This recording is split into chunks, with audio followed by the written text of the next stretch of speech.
On the day my son was kidnapped by traffickers, I immediately adopted my fallen comrade's orphan child. In my past life, I locked my son at home while running errands alone in town. Returning home, I found only a ransacked house and my vanished son. When my husband heard the news, he demanded divorce on the spot. Upon learning their grandchild had been abducted, my parents suffered a fatal stroke from the unbearable shock. Villagers even cursed me, saying I deserved it. After the divorce, consumed by guilt, I quit my promising career and embarked alone on the journey to find my child. I exhausted my entire fortune, wandered destitute through life, and drowned in lifelong remorse. On my husband's 60th birthday banquet, I saw him embracing my best friend with smug satisfaction. That fool Zhou Cuifeng actually believed Xiao Jun was kidnapped. Little does she know it was all my plan to replace her with you. The young man standing beside them laughed heartily.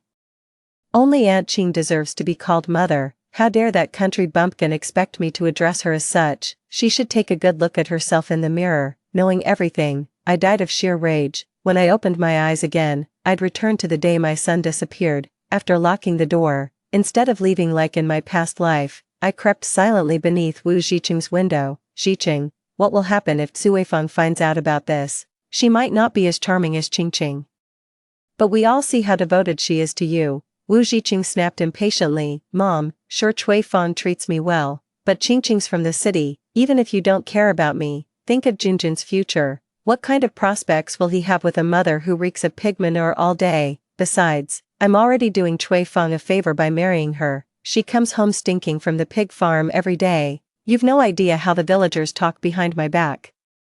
I won't throw my life away on some barnyard woman. But their son Wu Xiaojun piped up with childish malice. What's wrong with that, Granny? Aunt Qing's sophisticated, not like that hick who knows nothing and always smells like a sty. I don't want that country bumpkin as my mom. Aunt Qing should be my mother. A dull ache throbbed in my chest. Junjun wanted the newest toy from the market stall, so I worked day and night at the pig farm to save up enough money. I'd hoped for at least a simple thank you. Never imagined this was how he truly saw me. And Mom, Li Qingqing is a city girl with connections. Once I'm with her, we'll live the high life, move to a fancy townhouse, drive a car, finally get out of this backwater. Junjun can attend proper city schools, and you'll get to enjoy urban comforts too. Isn't that perfect? After a heavy silence, the in-laws sighed deeply. Fine, have it your way. Wu Zhiqing's triumphant voice cut through.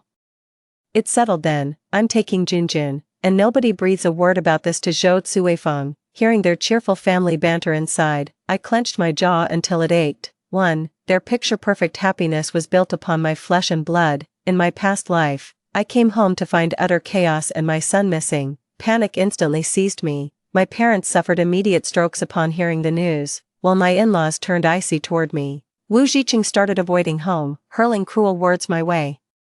What good are you if you can't even keep track of your own child? Not only did you lose our child, but you brought death upon my parents too. You're nothing but a curse. Marrying you was the worst mistake of my life. Consumed by guilt, I sold off my dowry, quit my well-paying job, and left the village I'd called home since childhood, to find my missing son as soon as possible. I traveled across China, surviving on cold water and dry bread even in the harshest winter months, all to save money for travel expenses and necessary connections. Desperate to bring him home, even after divorcing Wu Zhiqing, I treated his parents as my own, though I couldn't be there to care for them personally. I sent money every month to help with their living expenses. I sold off my dowry just to cover travel expenses, working day and night doing odd jobs.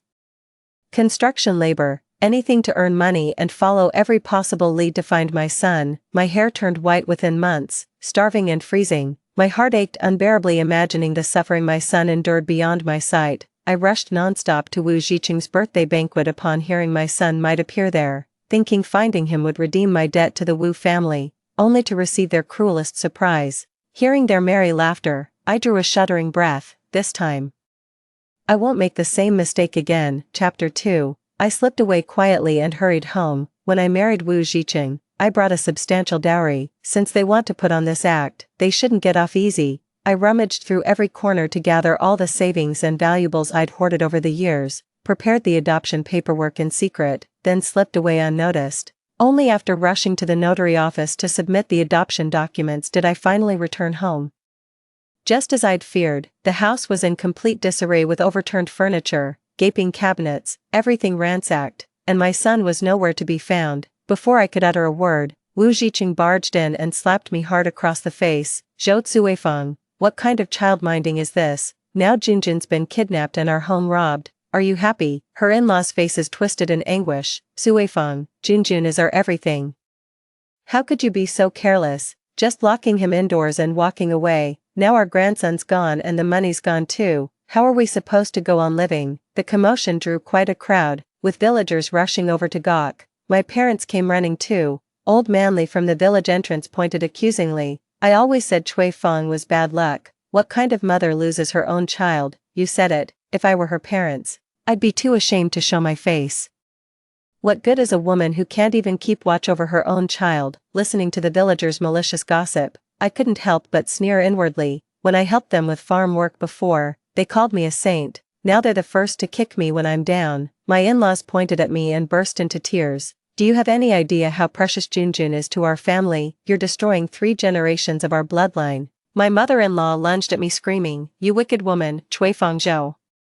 Give me back my grandson. As I endured the pain and tried to speak, Ji Qingwu suddenly cut me off with a dark expression. Cui Feng Zhou, there's nothing left to say. I want a divorce. The room fell silent the moment these words were spoken. You lost my son and tore this family apart. How dare you still show your face in my home? My elderly parents shouldn't have to endure this nonsense at their age. If you had any shame, you'd sign those papers immediately and get the hell out of this house. I gritted my teeth and glared at him, enunciating every word. Wu Zhiqing, you know damn well this wasn't my fault. Wu Zhiqing's eyes darted nervously. You're the one who lost Junjun, and now you're trying to shift blame with these baseless accusations. My father-in-law chimed in. Zhou Cuifeng, since you can't even keep track of a child and brought thieves into our home, it's clear our family has no place for someone as irresponsible as you. You'd better divorce Zhiqing. Staring at their self-righteous faces, I paused before locking eyes with Wu Zhiqing. Fine, I agree, let's get divorced. Chapter 3. Wu Zhiqing froze momentarily before collecting himself with a bitter chuckle. What's this? Finally realized you're out of your league. Who else would even want you besides me, leaving so smugly now? Don't come crawling back begging like a stray dog when you're homeless. The crowd burst into mocking laughter. Just then, her best friend Li Qingqing emerged from behind the crowd. Zhou Cuifeng, after what you've done, you still dare show your face here? I'd have killed myself from shame if I were you. If it weren't for Zhiqing's mercy in just divorcing you, you'd never have gotten off so easily. The sight of Li Qingqing reignited the burning rage from my past life. Li Qingqing lost her husband young and struggled alone. Out of pity, I took her in despite our own financial struggles, supporting her with my meager wages. I gave her money for the finest fabrics, pulled strings whenever she needed favors, only to discover she'd secretly climbed into Wu Zhiqing's bed behind my back. I couldn't help but sneer. If you're so devoted, why didn't you follow your husband to the grave when he died? Li Qingqing's eyes instantly reddened as she glared at me furiously.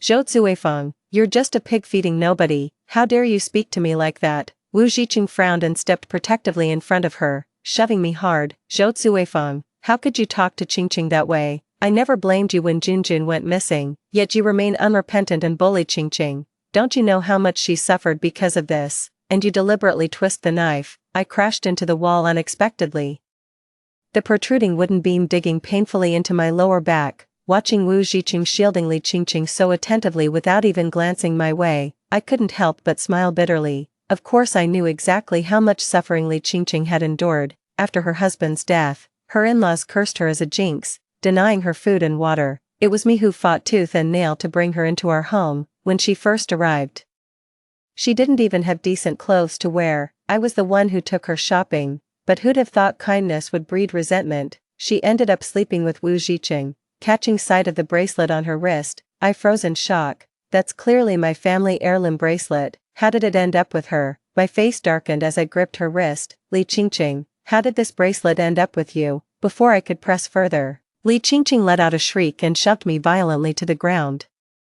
Zhou Cuifeng, how much longer are you going to keep making unreasonable scenes? What's the big deal? It's just a bracelet. You don't see your name carved on it, do you? I stared at Wu Zhiqing. There's no way he wouldn't recognize this bracelet. I'd worn it every single day since our wedding. Watching Wu Zhiqing avert his eyes while stubbornly shielding Li Qingqing, my heart sank. I turned and went home to pack my things. Wu Zhiqing, Let's get divorced as soon as possible. After a heavy silence, Wu Zhiqing followed me inside and ventured cautiously, what are your plans? After the divorce, I paused before saying, since I lost Junjun, of course I have to find him. Seeing this, Wu Zhiqing breathed a sigh of relief, while I curled my lips in mockery. After packing my things, I returned to my parents' home. Seeing them still alive and well brought a lump to my throat. My parents gently pushed forward a little boy standing behind them, Suifeng. This is your comrade's child, the one you asked us to bring. I gathered the child into my arms. If Junjun doesn't want me as his mother, then I'll just pretend I never had this son. Chapter 4. After divorcing Wu Zhiqing, I used searching for Junjun as an excuse to leave that small village with my parents. I named the adopted child Kai Kai. Kai Kai was sensible and filial. I tutored him with all my heart. And Kai Kai lived up to expectations by securing a bright future through the college entrance exams. Days passed uneventfully until I unexpectedly received an invitation to Wu Zhiqing's birthday banquet. It suddenly dawned on me how many years had passed. Wu Zhiqing's 60th birthday was just around the corner. Remembering how they'd manipulated me in my past life, I smirked and accepted the invitation. When I arrived at the banquet, the sight of Li Qingqing made me burst into laughter.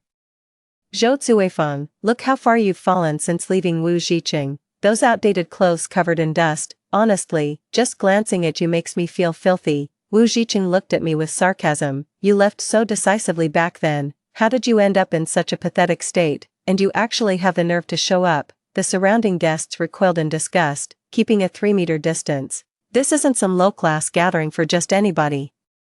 Especially today when we're expecting an important guest, don't you dare offend his sight. I stood awkwardly beneath the crystal chandelier, my shabby appearance completely out of place in this setting. Li Qingqing smirked triumphantly. Actually, I should thank you. If you hadn't left Zhiqing, how would I have found my soulmate? Wu Zhiqing embraced her tenderly. You've earned this. Taking care of our son all these years must have been exhausting. Li Qingqing nestled shyly against Wu Zhiqing's chest when suddenly, as if struck by a thought, she turned her gaze toward me. Zhou Zuifeng, there's another wonderful surprise coming your way soon. I promise you won't be disappointed. Just then, a young man approached. He glanced at Li Qingqing and called out, Mom, why'd you let someone like her in? Looks like she wandered over from the construction site next door by mistake. Li Qingqing giggled. Oh Junjun, come greet your mother. This is your birth mom who spent her entire fortune searching for you. Wu Xiaojun shot a disdainful look. Only Aunt Qing deserves to be called my mother. Some country bumpkin like her. She should take a good look at herself in the mirror first. Besides, she never raised me. What right does she have to be called mom? Li Qingqing couldn't suppress her glee, leaning against Wu Zhiqing and Wu Xiaojun with a blissful expression. Oh country bumpkin. A VIP's coming later. Prepare to have your mind blown. After slogging your whole life, I bet you've never met that brilliant young CEO Zhou. You should thank us for keeping Junjun away from you. That's why he gets to work for CEO Zhou now. Wu Xiaojun frowned impatiently. Enough, Mom, why waste your breath explaining to her? She won't get it anyway. I simply smiled without saying a word. Amidst the commotion, the crowd parted at the entrance as a tall figure strode in. President Zhou is here. The crowd grew rowdy, and amid the jostling, I was shoved right in front of Mr. Zhou, twisting my ankle and collapsing to the ground. Li Qingqing sneered, this country bumpkin, always making a spectacle of herself. Wu Xiaojun scowled impatiently, if you ruin this for me, I'll skin you alive. The guests had long despised me, thinking I lowered their status, so they kept their distance, eagerly watching the drama unfold. After all, Mr. Zhou hates nothing more than people screwing up in front of him. Unexpectedly, Mr. Zhou stopped right before me and steadied me. Mom, what are you doing here? Chapter 5. Mom, not just Wu Zhiqing and his two companions, all the birthday guests were stunned and began whispering among themselves. Is that Chairman Zhou's mother? No way, Chairman Zhou's mother dresses that shabbily. But didn't those three just say this woman was Xiaojun's birth mother? How could this be? The expressions on Wu Zhiqing and the other two couldn't even be described as shocked anymore. Wu Xiaojun pulled Wu Zhiqing aside. Dad, what's going on? You told me she was just some country woman. How is she connected to Chairman Zhou, let alone being his mother? Wu Zhiqing's face darkened as he fell into stony silence. Li Qingqing glanced over and let out a contemptuous chuckle. Don't worry, Xiaojun. Cui Fangzhou genuinely believed you'd been kidnapped. She sold everything she owned searching for you. Never married her whole life. So how could she have a child? That child is Chairman Zhou. The timeline doesn't add up at all. Chairman Zhou's actually older than you. If he really were Cui Fangzhou's son, then who's the father? Wu Ziqing's expression darkened further. He wanted to confront Zhou Cuifeng, but hesitated out of fear for Zhou Mingkai. After helping me up, Zhou Mingkai gave me a thorough once-over. Seeing only my injured foot relieved him slightly. Frowning at Wu Xiaojun, he demanded, "Where's that stool?" Wu Xiaojun hastily brought over a stool, placed it respectfully before me, and stole a glance in my direction. Zhou Mingkai helped me sit down while casting an anxious look outside. "Mom, the ambulance is already on its way, just hold on a little longer." Seeing my nod, he finally turned to face Wu Xiaojun with an air of quiet authority. "How could you mess this up so badly? Do you even want to keep your job?" Wu Ziqing rushed to explain, "Mr. Zhou, it's entirely my fault for poor planning. Xiaojun had nothing to do with it, please don't be angry." Seeing Zhou Mingkai wave his hand dismissively, Wu Ziqing's face lit up with relief. Just as he thought the matter was settled, Li Qingqing stepped forward. "Mr. Zhou, I'm not sure if I should mention this, but after careful consideration, I feel compelled to speak honestly." Wu Ziqing immediately sensed trouble brewing and tried to intervene, but Li Qingqing had already blurted it out. "President Zhou, you might not know this, but your biological father's identity is unknown." The words landed like a drop of water in hot oil, sending shockwaves through the room. What? Are we supposed to be hearing this? Today was definitely worth coming. Zhou Mingkai's face darkened. "Oh." Li Qingqing glanced around and smiled triumphantly. "Mr. Zhou, what you don't know is that Zhou Cuifeng is Xiaojun's biological mother. If you were Zhou Cuifeng's child, the timeline simply doesn't add up. Which means your father must be some random bastard she picked up from God knows where." Slap. Zhou Mingkai struck her hard across the face. Li Qingqing turned her head away in stunned disbelief. "Mr. Zhou, every word I've said is the absolute truth. How dare you insult my father who gave his life for this country?" The room fell deathly silent until I finally broke the stillness. "It's true I'm Wu Xiaojun's biological mother, but I never claimed to be Zhou Mingkai's birth mother." Scanning the room slowly, I spoke deliberately. "Zhou Mingkai is my adopted son." Chapter 6. Moments later, belated flatteries finally began circulating among the crowd. "Madame Zhou's noble virtue is truly remarkable. Only a woman of her caliber could have raised such an outstanding man as President Zhou. President Zhou truly stands out among men. Pure gold always shines through. To think President Zhou's father made such a heroic sacrifice, truly admirable." Li Qingqing stood speechless in shock, her cheek bearing a red handprint as she was helplessly shoved aside. Wu Ziqing hastily pulled her aside and hissed, "Enough, stop making trouble here." Li Qingqing's voice trembled with hurt. "Am I causing trouble? I'm just trying to stand up for Xiaojun and you. That woman ruined your birthday banquet, and Mr. Zhou stole Xiaojun's thunder. How can you stay calm when I'm furious?" Wu Ziqing's beard quivered in rage. "What do you know, woman? Xiaojun's career depends on Mr. Zhou. You've offended him completely. What future will Xiaojun have now? See, long hair, short vision, women only know how to make messes." Wu Ziqing stormed off to find Xiaojun, only to see the young man standing before him with red-rimmed eyes. "Mom, are you abandoning me? You said you were looking for me, but you'd already adopted someone else, hadn't you?" Seeing Wu Xiaojun's pitiful expression, I almost burst out laughing. "Me abandoning him? Clearly he's the one who walked away first." I cleared my throat. "Xiaojun, I distinctly remember you saying you didn't want to stay with some country bumpkin like me and preferred your Aunt Qingqing. What changed your mind?" Wu Xiaojun pleaded urgently. "Mom, those were just childish words from when I didn't know any better. Please don't hold it against me." I laughed until my eyes turned red. How ironic, in my past life. Half a lifetime of struggle couldn't earn me a single heartfelt mom from Wu Xiaojun, yet now it comes so easily. What a pity, but I've long outgrown needing that. When I ignored him, Wu Xiaojun paced anxiously in circles. "Mom, I was just a kid back then. Li Qingqing totally tricked me into making that stupid mistake. Remember that toy? You worked dawn to dusk at the pig farm just to buy it for me. I've never forgotten that. Mom, please don't be mad. I know you love me. I was wrong. And I promise to treat you right from now on." He glanced at Zhou Mingkai and lowered his voice. "Besides, an adopted son could never compare to your own flesh and blood. Mom, please forgive me this once. I promise it won't happen again." I shook my head, overwhelmed with emotion. Such is the cruel disparity of fate. Some are destined to shine brilliantly while others remain forever ungrateful. Having lived 2 lifetimes, I'm no longer shocked that my own flesh and blood turned out to be an ungrateful wretch, though his sheer audacity still takes my breath away. Wu Xiaojun's groveling apology wasn't born of remorse, but sheer envy after seeing Zhou Mingkai's bright future under my wing. He simply wants to take Zhou's place. He abandoned me for better education back then, just as he's now discarding Li Qingqing for career advancement. The truth is, he cares for no one but himself. His ambitions and interests always come first. The ambulance arrived belatedly as Zhou Mingkai shielded me while exiting the birthday banquet. Wu Zhiqing seemed about to help me up, but someone blocked his way. I sighed inwardly and followed Zhou Mingkai out, but times had changed. I wanted neither Wu Zhiqing nor Wu Xiaojun anymore. Chapter 7. With my ankle injury, Zhou Mingkai insisted I stay hospitalized for treatment these past few days. During my hospital stay, I kept seeing Wu Zhiqing around. He never came close, just left flowers by the door and had nurses deliver fruit baskets to my bedside. Unfortunately, the caretaker Zhou assigned intercepted everything under the guise of refusing unidentified gifts. Wu Zhiqing slipped in when the caregiver stepped away momentarily, gingerly settling onto the stool by my bedside. His face clouded with unreadable emotions as he studied me silently before finally speaking. Suifeng.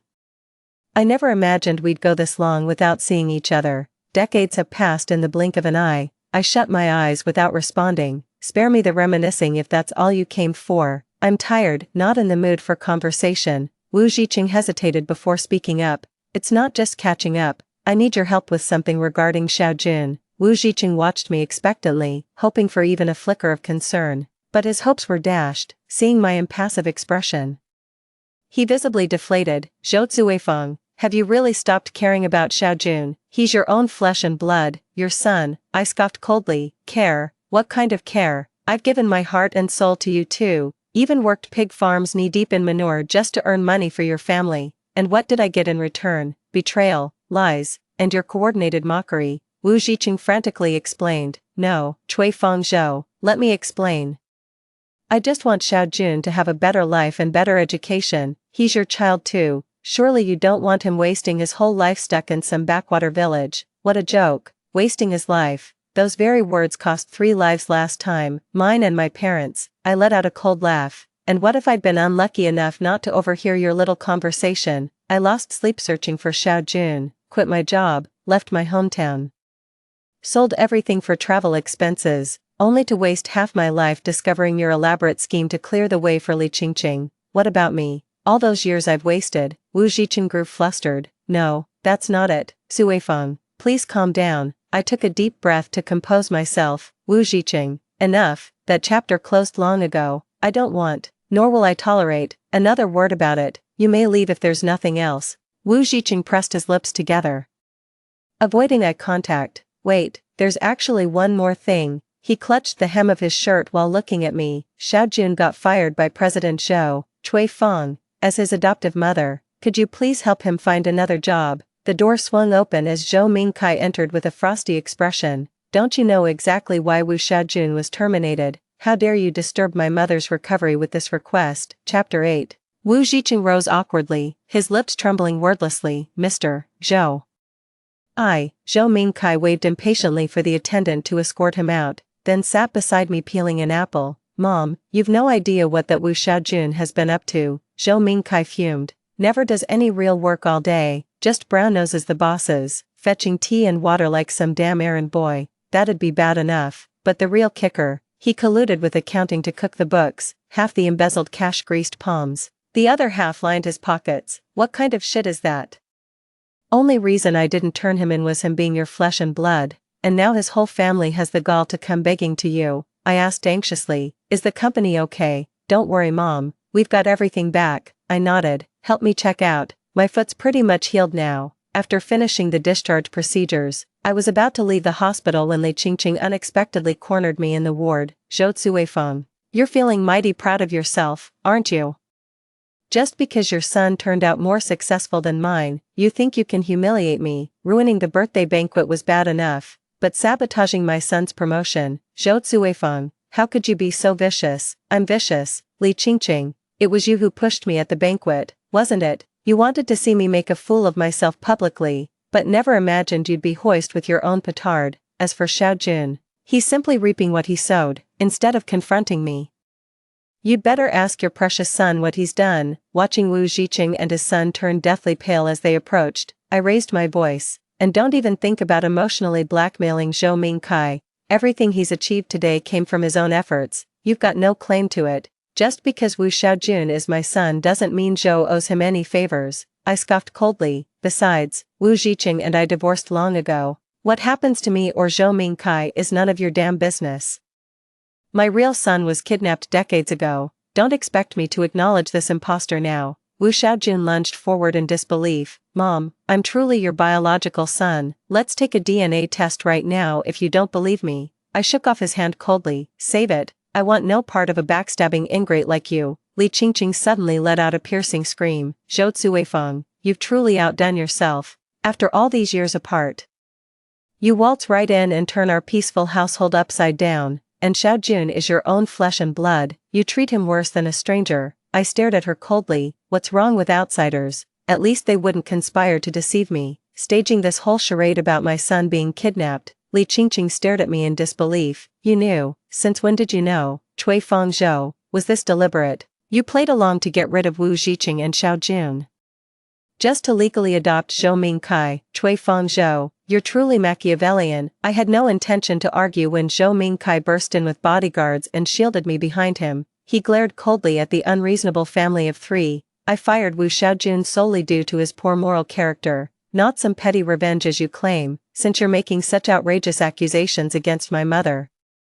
Let's settle this with the police. Chapter 9. Ignoring the trio's devastated expressions, Zhou Mingkai shielded me as we left the hospital. I finally had a moment of peace. Despite his busy schedule, Zhou Mingkai often made time to chat and take walks with me. He reported Wu Xiaojun's embezzlement case to the police, and they've officially accepted it, given the substantial amount of public funds involved. He'll likely face a 10-year prison sentence. Wu Zhiqing knelt before me, holding my hands. Mom, you won't blame me, will you? After all, Wu Xiaojun is your own flesh and blood. I smiled. So what if he's my own flesh and blood? He never thinks through the consequences of his actions. He deserves what's coming. I sighed, recalling how Wu Xiaojun and Wu Zhiqing had schemed to stage that kidnapping. Besides, I should have seen it sooner. That boy's got wickedness in him. Prison was inevitable. If he'd lie through his teeth for better opportunities, what's stopping him from risking it all for greater gains? I patted Zhou Mingkai's hand. Don't worry, you've done excellently, protecting the company's interests while treating everyone fairly. Your mother is truly proud. After that day, I rarely went out, content with tending flowers and watering plants at home. During a solitary evening stroll downstairs, I ran into Wu Zhiqing. He looked pale and worn out, dressed in tattered clothes with patches. Had he not called my name, I'd have mistaken him for a homeless drifter. He rushed toward me the moment he saw me, guilt written all over his face. Zhou Zuifeng, I know I was wrong. It was my fault. I never considered your feelings. I've already given Xiaojun a good talking to, and I've divorced Li Qingqing. Cui Feng, for the sake of our years together as husband and wife, please ask President Zhou to forgive Xiaojun. I know Xiaojun's fate rests entirely on President Zhou's word. Don't worry, after this is settled, I'll take Xiaojun far away and will never bother you again. I laughed. Wu Zhiqing, what does your divorce from Li Qingqing have to do with me? Why should anyone forgive Xiaojun for his wrongdoing? What about Zhou Mingkai, who's going to compensate for his losses? I stared coldly at the speechless Wu Zhiqing and spoke with detached indifference. Zhou Mingkai initially let this slide out of consideration that Xiaojun is my biological son. But you people had to push your luck, demanding explanations from me and slandering me. That's why Zhou Mingkai took action against you. Wu Zhiqing, you brought this upon yourselves. No, Zhou Zuifeng, that's not how it is. Wu Zhiqing was on the verge of breaking down, his eyes reddening repeatedly, but to me, it was nothing short of pathetic. Pathetic that a man his age still had to scramble over his son's imprisonment. Pathetic that after all these years, he remained blind to his son's true nature. And pathetic that he'd wasted his entire life amounting to nothing. I turned to leave, then froze abruptly as if struck by a sudden thought. Oh, by the way, Wu Zhiqing, since you're in this state now, let me give you a piece of advice. Xiaojun didn't just dip into company funds. You'd better check if you've been saddled with any shady loans. Watching Wu Zhiqing's eyes widen in disbelief, I felt a rare surge of satisfaction. Calm as a bitch, what goes around comes around. I never saw Wu Zhiqing again after that. Zhou Mingkai told me loan sharks were after him. Wu Xiaojun had taken out hefty loans in his name. After Wu Xiaojun got locked up, the debt collectors came knocking on his door. Wu Zhiqing had been running around trying to help Wu Xiaojun, but now he couldn't even help himself, barely scraping by each day. As for Li Qingqing, she only realized after the divorce that Wu Xiaojun had swapped out all her gold jewelry over the years. With no way to track him down, she took her fury out on Wu Zhiqing, harassing him daily. The last time I saw Wu Xiaojun was in court, staring at his weathered face. I simply couldn't reconcile this man with the once dutiful and well-behaved Xiaojun I knew. Perhaps it's true that one takes on the color of their company, given how much he adored Aunt Qingqing. His corruption was almost inevitable. As they were taking Xiaojun away, he kept crying "Mom," begging me to save him, but I turned a deaf ear. Some things are just too late when they're late, and I won't want them anymore. Story 2. In my previous life, Jingqi had cancer, and everyone kept it from me. In order to set me free, he started having an affair, verbally humiliating me and subjecting me to cold violence. I couldn't stand it anymore and finally agreed to the divorce. However, his friends stood on the moral high ground and told me about his good intentions and the truth of his cancer. In a state of collapse, I committed suicide out of love for him, but after my death, Jingqi was saved. I watched him crying bitterly in front of my tombstone. Then, persuaded by his friends, he pulled himself together and married the woman he had an affair with. When I returned to the day of the party, Jingqi jokingly said, "Let's get a divorce," instead of getting angry. I said calmly, "Sure." After I said this, the scene suddenly fell into an eerie silence. In the large and luxurious private room, only I continued to lower my head and eat the bird's nest in the bowl as if I didn't notice. The hand with which Jingqi had been holding Ning Lan slowly loosened. His handsome face, which had jokingly said that he had fallen in love with someone else and wanted to divorce me, gradually became stiff and ugly. He seemed to have never expected that I would say such a thing, or rather, he knew how much I loved him, so even if it was just a seemingly joking remark, I would take it seriously, get angry, and then start making a scene. How could I say the word yes so calmly? His friends, who each had their own ulterior motives, looked at each other in surprise. For a moment, the premeditated plan to watch me get angry, cry, and make a fool of myself shattered. The plot took a sharp 90-degree turn, catching these people off guard, but I wasn't very happy. I calmly scanned the faces of these people in front of me one by one. Finally, my gaze fixed on Ning Lan's beautiful and glamorous face. In my previous life, I regarded her as my best friend, but I had forgotten that she and Jingqi were close friends who grew up together since childhood. No matter how much she had protected me and how loyal she had seemed in normal times, at the crucial moment, the knife she stabbed into my back was that much deeper and more painful. Ning Lan's expression became a little unnatural under my gaze. She instinctively glanced at Jingqi, seeing that he was staring at me intently, with a dark face, his jaw clenched tightly, her eyes dimmed for a moment. Then she immediately put on a hearty smile and came over to pull me. "Come on, don't be angry. It was just that stupid idea of Zhou Su's. We were just kidding with you." I took a step back and avoided her outstretched hand. Without a smile on my face, I looked at Jingqi and said, "But I'm not joking. Seriously, let's get a divorce." Ingqi, too. Ning Lan stood between me and Jingqi, looking at me and then at Jingqi, looking extremely at a loss. Her acting skills had always been very good. If I hadn't died once and my wandering soul had witnessed her kicking over my tombstone with a look of disgust, I'm afraid I wouldn't have known.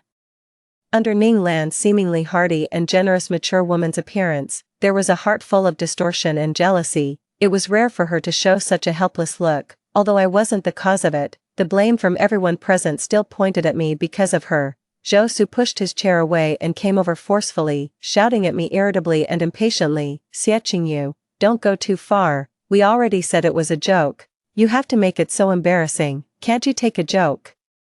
This was really ironic. It was clearly them who were joking, and I was the victim, yet they turned around and blamed me for not being able to take a joke. Zhou Su always spoke bluntly and harshly. I used to think that was just his personality and that he was like this with everyone, so I tried to tolerate him as much as possible. Later, I realized that he was actually like this only towards me, as Jingqi's wife. I had never been accepted by his friends from beginning to end. I ignored what Zhou Su was saying, as if he were barking like a dog. My gaze remained fixed on Jiangqi. When Jiangqi saw that I showed no sign of backing down, he finally realized that what I had said was very likely serious. He was so angry that he laughed. He let out a cold sneer. Then, he grabbed Ning Lan's arm and pulled her into his arms. He stared at me fiercely and said in a vengeful tone, "Fine, you said it, don't regret it. Go home and pack your things.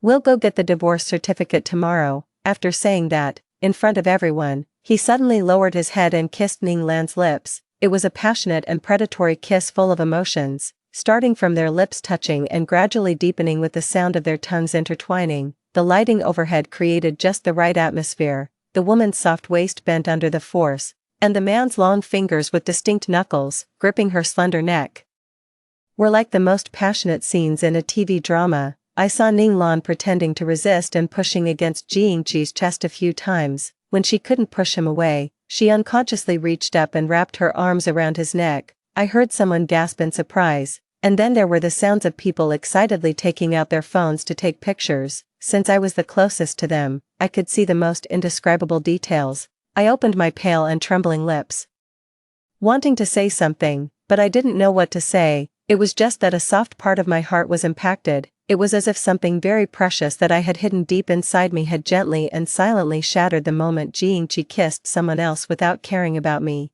Then, I closed my eyes tightly, with a numb face, and turned around and walked out. 3. It started to drizzle outside. The sky and the earth were in a state of chaos. The streetlights were dim and yellow, and the branches of the trees by the roadside, shrouded in darkness, were waving menacingly in the cold wind. There was a couple standing beside me, whispering for a while. Then the boy took off his coat and covered the girl with it. The two of them clung to each other tightly and rushed into the rain together. I watched as they quickly got into the car parked by the roadside. I was in a trance. I felt as if I had forgotten something, but I couldn't remember it. It wasn't until I got home and started packing my things in the room that I suddenly found an umbrella at the bottom of the box. Immediately, my tears couldn't hold back and burst out. It was a transparent folding umbrella. The inside of the umbrella was filled with my favorite cartoon patterns drawn with a black marker pen. One day after school, it rained heavily. I was supposed to go home with my classmate, but then I saw my deskmate. He was standing under the eaves, looking at the gray sky with a distant and lonely expression. He must have forgotten to bring an umbrella. However, there was no one in his family who could bring him an umbrella anymore. I suddenly felt a little sorry for him. After some hesitation, I finally stuffed the umbrella in my hand into his. "Don't bother returning it. Consider it a thank you for teaching me how to do the math problems."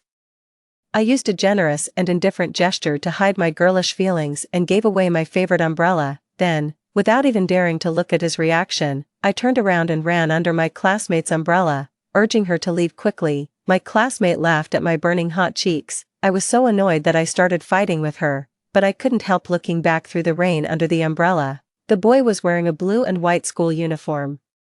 His tall and slender figure stood out in the crowd, and he held the umbrella firmly in his hand. The rain was falling, and only the sound of my thumping heart could be heard. The next day, the rain continued. I can't remember what kind of mood I was in when I saw him again, but I still remember every subtle movement when he walked in through the back door of the classroom. The transparent cartoon umbrella didn't end up sitting in a row with the group of colorful umbrellas in the corner of the corridor. It was held in the boy's slender and fair hand, and the rain on the umbrella surface was wiped dry little by little with a soft handkerchief. Then the umbrella was smoothed out, folded up, and carefully put away in the desk, placed together with his textbooks. Jiangqi, who was 18 years old, looked up and met my gaze that I couldn't dodge in time. He smiled, and his eyebrows and eyes curved like a crescent moon. He said that he would cherish it for a lifetime. At that time, the thin layer of window paper between us hadn't been broken yet, but in the sound of our two young, suppressed, and violently beating hearts, we both knew that what he meant was that he would cherish me for a lifetime. The rain stopped. I dried my tears and calmed down my emotions. Then I picked up the umbrella that had been forgotten by its owner for many years. Its surface was old and yellowed, the cartoon drawings were blurred, and the frame had long since rusted and decayed, emitting a bad smell of deterioration. I looked at it and sat by the bed all night without sleeping, facing the night. I don't know how long it took, but the night faded away. A ray of dawn broke through the clouds, casting my figure in sharp black and white contrast. I moved my cold and stiff hands and feet, stood up, picked up the old umbrella, and threw it into the trash can. Then, I dialed Jingqi's phone number. The summer rain in my youth should come to an end, for the phone rang many times before it was finally answered, but what came into my ears was a lazy female voice as if she had just woken up. "Hello, who is this?" She then yawned, but in my silence like still water, it seemed a bit deliberate. After a while, Ning Lan's voice sounded again. She said in a low voice, with a bit of apology and embarrassment, "I took the wrong phone." "Wait a moment, I'll wake Jingqi up." "No need," I interrupted her. Then I said calmly, "Please tell him that I've prepared all the materials. Let's meet at the Civil Affairs Bureau at 3 p.m. Without giving the other side a chance to react, I hung up the phone directly. I hadn't eaten anything from last night until now, but I felt very nauseous and wanted to vomit. What loving me, what never regretting the deep affection. In the end, he could sleep with someone else in the blink of an eye, no matter what the reason is.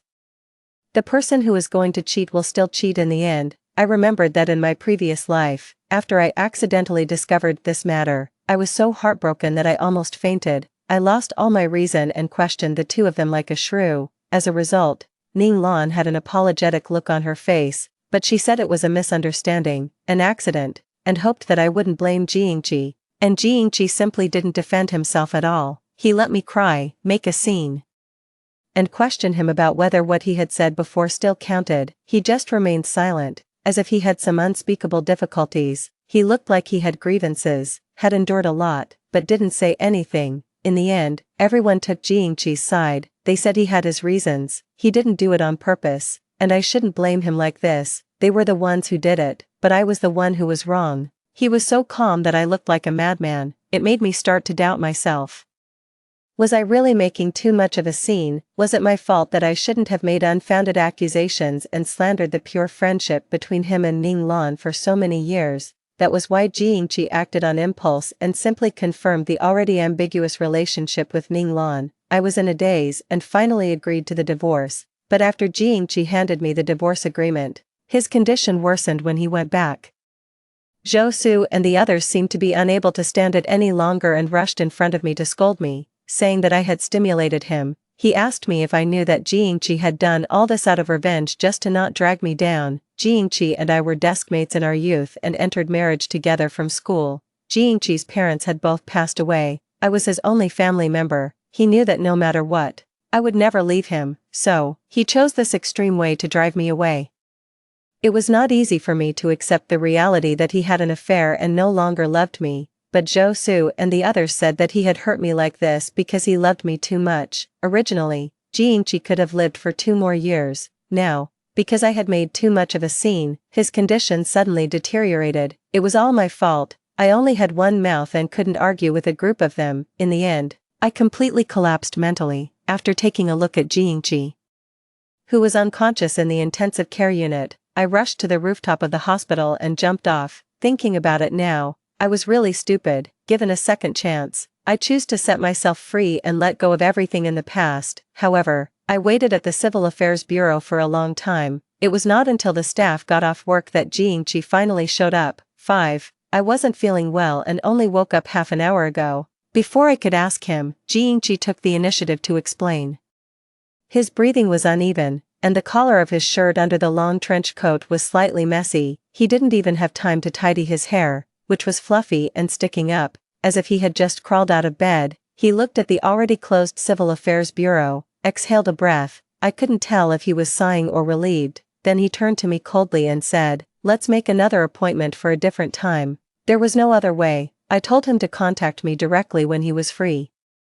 And then I didn't want to say anything more and turned to leave, but Jingqi suddenly said, "In the morning, you called me," and Lan Lan answered, "What did she say to you?" I was inexplicably angry at his probing tone. The resentment that had been building up in my chest for a long time suddenly erupted. I turned around and sneered at him. "Aren't you two lying in the same bed? Don't you know what she said?" Jingqi paused. To my surprise, his expression suddenly softened like the melting of spring snow. It was as if he had confirmed something. He truly let out a sigh of relief. Rarely did he explain to me in a softened tone, "You misunderstood. I drank too much last night, and she sent me home. Since I wasn't feeling well, she stayed to take care of me because she was worried." Leaving aside how ridiculous his words sounded, given our current relationship, I didn't know why he still felt the need to explain this to me, but soon I understood. Right in front of me, Jiangqi suddenly coughed, and his face instantly turned a little pale, his handsome eyebrows furrowed tightly, as if he was in some pain, and he coughed several more times in succession. I couldn't tell if he was faking it or if it was real. Anyway, it had nothing to do with me. I turned around and left. There were rapid footsteps behind me, and Jiangqi grabbed my arm. His face was pale and ugly, and his jaw was tightly clenched. He almost gritted his teeth and said, "I said I wasn't feeling well, don't you care at all?" I knew he was sick, and it was a serious illness, but so what? I moved my arm and frowned, saying, "Let go." Instead of letting go, Jiangqi tightened his grip on me, and his expression turned extremely bad. It was he who wanted to divorce me. Now that I readily agreed to the divorce, he was unhappy again. Jiangqi stared at me fiercely for a while, then suddenly flung my hand away. He coughed violently and said in a heavy tone, "Fine, I'll let you go." He suppressed his anger, as if there was an indescribable pain in his heart. Without saying a word, I lifted my leg and walked away, but suddenly, there was a loud noise behind me. Jiangqi fainted. I quickly called an ambulance and rushed him to the hospital urgently. After a moment of hesitation, I called Ning Lan. Anyway, after divorcing me, Jiangqi would marry her sooner or later. It wasn't appropriate for me, a soon-to-be ex-wife, to stay here. Upon hearing the news, Ning Lan said nothing and quickly rushed to the hospital. Zhou Su came with her. I stood up from the corridor bench and was about to tell them that Jiangqi had been sent for emergency treatment. Then I saw Ning Lan rushing up to me with a cold face. Suddenly, she raised her hand and slapped me hard across the face. I was stunned. I heard Ning Lan say to me in an unprecedentedly cold and hateful tone, "You're such a jinx. Are you only going to be satisfied when you've killed him?" 6. I touched my numb cheek on the side that had been slapped, feeling the sharp ringing in my ears. I raised my head and was about to fight back. However, Zhou Su was quick and stepped forward to give me a hard push, knocking me to the ground.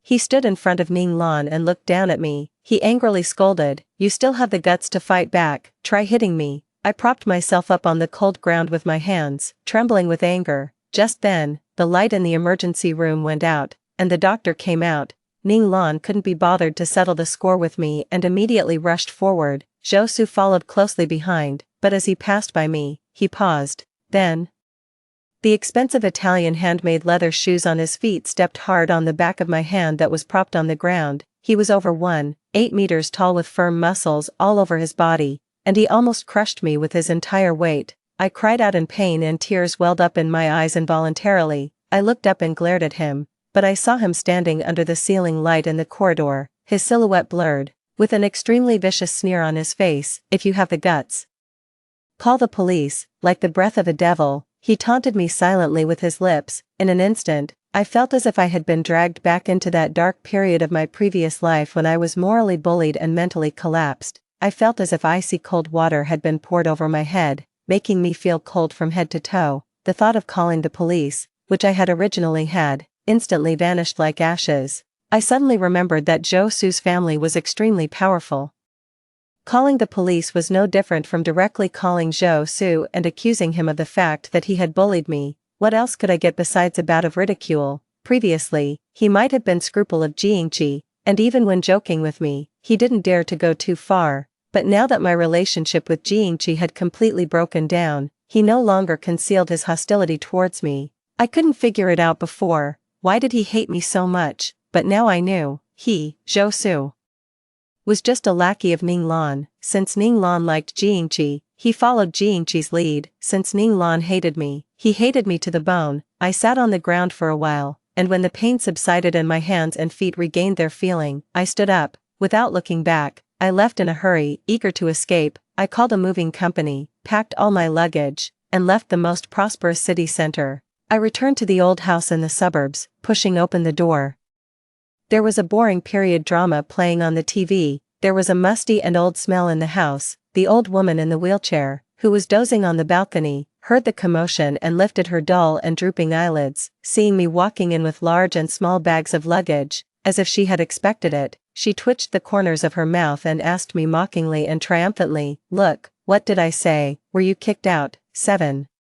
I ignored her as if I hadn't heard her and silently packed my luggage. My mother straightened up in the wheelchair and shakily picked up her reading glasses and put them on. She didn't ask anything and didn't care about anything. She just started eagerly promoting the son of the neighbor downstairs to me again. I told you long ago not to aim too high. Why would a rich person take a fancy to you? You have neither a good chest nor a good butt. Now you've been played by him for a few years and been kicked out just like that. I thought that guy wasn't a good person from the start. Fortunately, you two don't have children, and you can still get married. I'll call Aunt Sue to see if her son is at home. Stop packing and hurry up and dress up to meet him. She searched for the numbers one by one on the senior mobile phone. I angrily threw my clothes into the suitcase and said unbearably, "What? Can't I live without a man? If you like Aunt Sue's son so much, why don't you marry him? You keep saying meet him every time we talk. People who don't know might think he's so great. I just want to ask, has he gotten out of prison yet? You're introducing a man like this, who messes around outside and doesn't have a proper job, to me. Am I really your daughter?" My mother's face immediately darkened, and her eyes were so fierce that it seemed as if she wanted to swallow me alive. She scolded. "It's already good that he doesn't mind you being divorced. You're still being picky. If you keep being picky, no one will want you. If you don't get married, do you want to drag me down for the rest of my life?" I felt a lump in my throat, unable to swallow it or spit it out. I was almost on the verge of depression. There was no reasoning with her at all. She wouldn't listen to anything. Her old and decayed concepts had already penetrated deep into her bones. Even her own flesh and blood had to make concessions for it. I simply stopped packing my luggage, stuffed everything into my room, and closed the door. "I won't drag you down. I'll move out in a few days." I heard the sound of the wheelchair rolling outside. Then there was a violent knocking on the door. My mother angrily cursed me, saying that I had grown too bold and was rebelling. She said, "Even if you move out, you still have to go on a blind date for me. Your divorce has already embarrassed me enough. Do you want me to lose face in front of the neighbors? Besides, what's wrong with little Sue? Don't listen to others' rumors. I'm your mother. Would I harm you?" I found earplugs and stuffed them into my ears. Then I started looking for rental houses on my phone. This home was still the same as before. Staying here for even a second more made me feel suffocated. I had thought that as long as I found a place to hide, and after Jiangchi woke up and we got divorced, my world would be peaceful. But things didn't turn out as I expected. After another time of not being able to eat and vomiting in the bathroom, I held a pregnancy test stick and stared at the 2 red lines on it, lost in a daze. 8. At this time in my previous life, I was still having crazy arguments with Jiangchi. At that time, I was on the verge of a mental breakdown. Because of the matter between him and Ning Lan, I was suspicious all day long. I didn't notice the abnormalities in my body at all. In this life, in just a few days, I had decided to divorce Jiangchi, and his condition had deteriorated earlier, and he had been admitted to the hospital. I didn't stay in the hospital and left directly, so Ning Lan and the others didn't have the opportunity to tell me the truth about Jiangchi's cancer and use this matter to fiercely besiege me. As a result, I accidentally discovered that I was pregnant. That is to say, when I died in my previous life, I was also pregnant with a baby in my belly. It was the death of both the mother and the child. I pressed my forehead against the mirror in front of the sink and closed my eyes, unable to express the sadness and pain in my heart. But when I opened my eyes again, tightly pursed my pale lips, and looked at myself in the mirror, I knew that I couldn't keep this child. It had come at the wrong time. I still had a tough battle to fight with Jiangchi and the others, and I simply didn't have the ability to take care of it. I stroked my belly, and a plan gradually took shape in my heart. Even though my relationship with Jiangchi was currently tense, after all these years of affection, it wasn't so easy for him to let go. As long as he still cared, then the role of this child that was destined not to be kept could be maximized. I let out a sigh and softly said sorry to the baby. The next morning, I tiptoed out of the room, originally planning to sneak out, but I didn't expect that my mother got up so early. She was still sitting on that small balcony. The morning light was faint outside, making it impossible to see her expression clearly at the moment. Her voice was faint, like that of a ghost. Getting up so early to meet which other man? I felt very uncomfortable hearing this and retorted, "Anyway, it's not to meet your little Sue." Unexpectedly, this time, she didn't argue with me. Instead, she said to me softly, "Mom has already inquired for you. Little Sue will be back in a few days. You should go and meet him." With a click, I closed the door. I didn't bother to listen to what she said next. It was probably the same old story. I went to the hospital where Jiangchi was admitted, but I didn't directly go to his ward to visit him. Instead, I hid in the dark and observed. Jiangchi had already woken up. All day long, Ning Lan stayed by his side. Zhou Su couldn't stay in the ward for long. After a while, he would come out and go to the stairwell to smoke a depressed cigarette, but he was reluctant to leave. He could only, over and over again, like self-torture, watch the person he loved show tender concern for his best brother. At this moment, I walked down the stairs step by step, hearing the noise. Zhou Su looked up, seeing that it was me. Zhou Su immediately frowned. He exhaled a smoke ring and said in an unfriendly tone, "What are you doing here? Didn't you learn your lesson last time?" I stared at him and suddenly smiled. I said, "How could a young lady like Ning Lan be so cheap and know she's the mistress but still act as one?" Zhou Su's face instantly changed. He pointed at me, his expression fierce, and angrily said, "Watch your mouth." I raised my eyebrows and quietly approached him. I continued, "I've changed my mind. I'm not going to divorce Yingqi this way.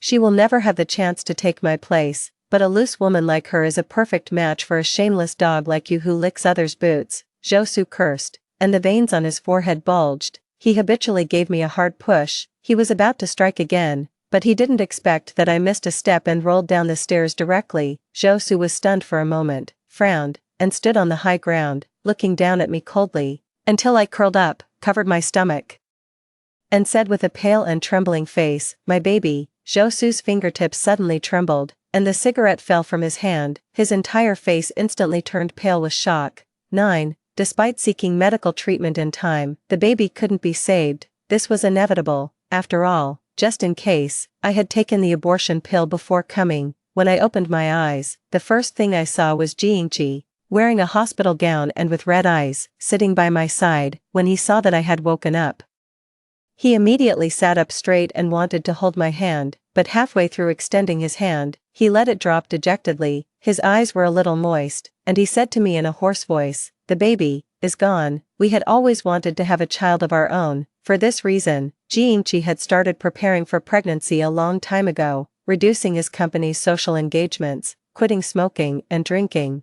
and having regular physical examinations.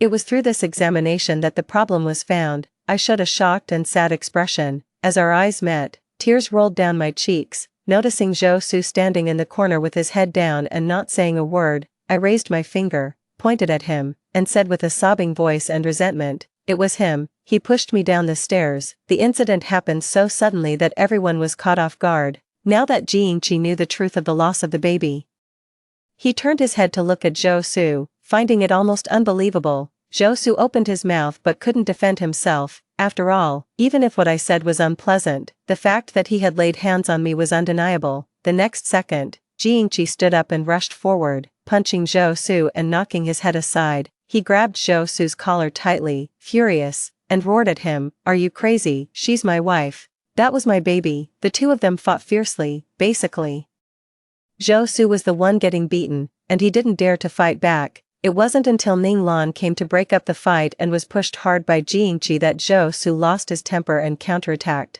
"What about Ning Lan? What on earth do you take her for?" The air in the ward instantly became stagnant. Yingqi looked at me, lying on the hospital bed, weak from the pain of losing the baby. He calmed down his rapid breathing. He coughed and suppressed it again.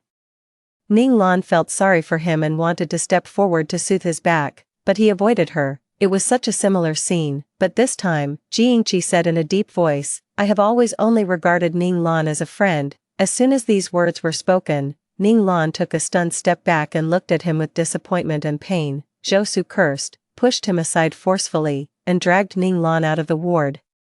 I watched as Yingqi called the nurse and asked to add a hospital bed beside mine. He wanted to move over and stay by my side. It was as if everything had returned to the beginning. He put away his thorns, his sarcasm and hurt, and revealed the true feelings of loving me. He said that even though the person was Zhou Su, since he had hurt me, he would definitely avenge me and our baby. Hearing these words, my heart couldn't help but tremble, but just as my emotions were slightly softening, I suddenly heard a strange mechanical voice, detected a change in conditions. The current strategy time is shortened. The host is requested to complete the task of winning over the White Moonlight ex-wife within 1 month. If within 1 month, the White Moonlight ex-wife is not willing to sacrifice herself, the task will fail, and the host will lose the protagonist halo and stay in this world forever. Jiangqi, who was holding my cold hand and gently stroking it, suddenly stopped his comforting movement. I was also suddenly stunned. 10. There has been a change in the conditions, Jiangqi murmured in a low voice. He seemed a bit puzzled, but immediately, he keenly noticed that something was wrong with me. He lifted his eyelids, and his deep eyes locked onto me tightly. He smiled and said gently, "What's the matter, baby?" This call of baby was strange. Connecting it to that strange voice just now, it was hard for me not to feel wary. I pulled my hand back from his palm. I met his inquiring gaze. I hesitated for a moment, then lowered my eyes and said in a low voice, "I'm tired and want to take a rest for a while." Jiangqi stared at me for a while longer. Seeing that I really looked tired, he finally felt at ease. He gently covered me with the quilt and thoughtfully drew the curtains. From that day on, Jiangqi moved into the same ward as me. He was a patient himself, yet he took care of me personally. Several times, the nurse wanted to persuade him and tell me about his condition, but Jiangqi interrupted her. He clearly seemed to be hiding something from me and was being incredibly nice to me. It was as if the person who had deeply kissed Ning Lan in front of me some time ago and told me not to regret it wasn't him. If I didn't know there was something wrong with him, I might have thought I had some kind of schizophrenia. I prudently chose to stay put and maintained an indifferent attitude towards him. Finally, one night, I got the answer I wanted. At night, it was dark and quiet all around. Jiangqi thought I was asleep and got up to go to the balcony to smoke. I heard that strange voice again. Jiangqi talked to it, and his tone seemed a bit anxious. He asked, "System, what is Xie Qingyu's current love value for me?" The system replied, 61%. Jiangqi clicked his tongue heavily. He said with chagrin, "No wonder she's been like a different person since I proposed the divorce. It seems I was too hasty." After a moment of silence, Jiangqi said in a low voice, "That idiot Zhou Su, I don't know what he did to her behind my back. She even gave up the baby just to use me for revenge." My heart jolted in fear. So he had seen through it all. The system suddenly reminded, "Host, there are only 25 days left for the task." Jiangqi snuffed out the cigarette butt and said in a deep voice, "I know. Don't rush me." He started turning around and walking back into the ward. Obviously, the only sound in the room was his footsteps, but his voice rang clearly in my ears at the same time. The female lead and the male supporting character are both unreliable. I have to do it myself. I built an airtight basement at home. I have plenty of ways to make her willingly die for me. Oh, by the way, if she's afraid of pain and doesn't dare to commit suicide, if I kill her with my own hands, will the task be considered completed? I heard the sound of the quilt being lifted beside me. Then, the bed sank with a creaking sound. The voice of the system also seemed to be ringing right inside my head. It said, "Yes, 11. Jiangqi took away my phone. Normally, he wouldn't let me touch it on the grounds that he wanted me to have a good rest. Until the next day, my phone suddenly rang a few times. Someone had sent me a message. Jiangqi had been peeling fruit. Hearing the sound, he picked up my phone and took a look. He raised his head and suddenly asked me with a half-smile, "Wife, who is Brother Su? Why did he suddenly ask you to meet? It seems you've never mentioned him to me." I was startled, but I firmly suppressed my expression and calmly reached out my hand to him. "He's my cousin. We have a good relationship in the family. He moved to another place a few years ago, and we've had less contact. So I never told you about him. I guess he's stopping by to see my mom on his way back to our hometown." After hearing this, Jiangqi didn't suspect anything. He knew how complicated my relationship with my mom was and also knew what a futile and face-saving person my mom was. If I didn't reply to my relative's message, I'm afraid my mom would call and start scolding me in the next second. The swear words she used were as unpleasant as they could be. Jiangqi had been scolded by her and still regarded her with great caution. So without asking any more questions, he directly returned the phone to me. I quickly read the message, "Brother Su, where are you? Brother Su, address, Brother Su, come and meet me immediately." While Jiangqi got up to wash his hands, I quickly sent him 2 addresses, which were the hospital and Jiangqi's home respectively. "Brother Su, me, save me." After confirming that he had seen it, I immediately deleted these 3 messages. Then I sent some unimportant content, roughly saying that I had quarreled with my mom and didn't want to go home, and I was too lazy to look for him, so I told him to go and have fun on his own. It was very much like a conversation between siblings, and Su Lingzhou's way of speaking hadn't changed at all since he was a child. Besides sending question marks, he just greeted me. He asked me if I was crazy. I didn't reply to him anymore. Because a pale and slender hand took the phone away from me. Jiangchi scanned through the messages we had sent line by line and gave a soft laugh, but he didn't return the phone to me. Instead, he turned it off directly. Alright, we've said what we needed to say, you can rest for a while longer. Later, the driver will come to pick us up and take us home. I clenched my hand hidden under the quilt and asked him in a flat tone, is your illness cured? Jiangchi smiled ambiguously and said, I can also recuperate at home.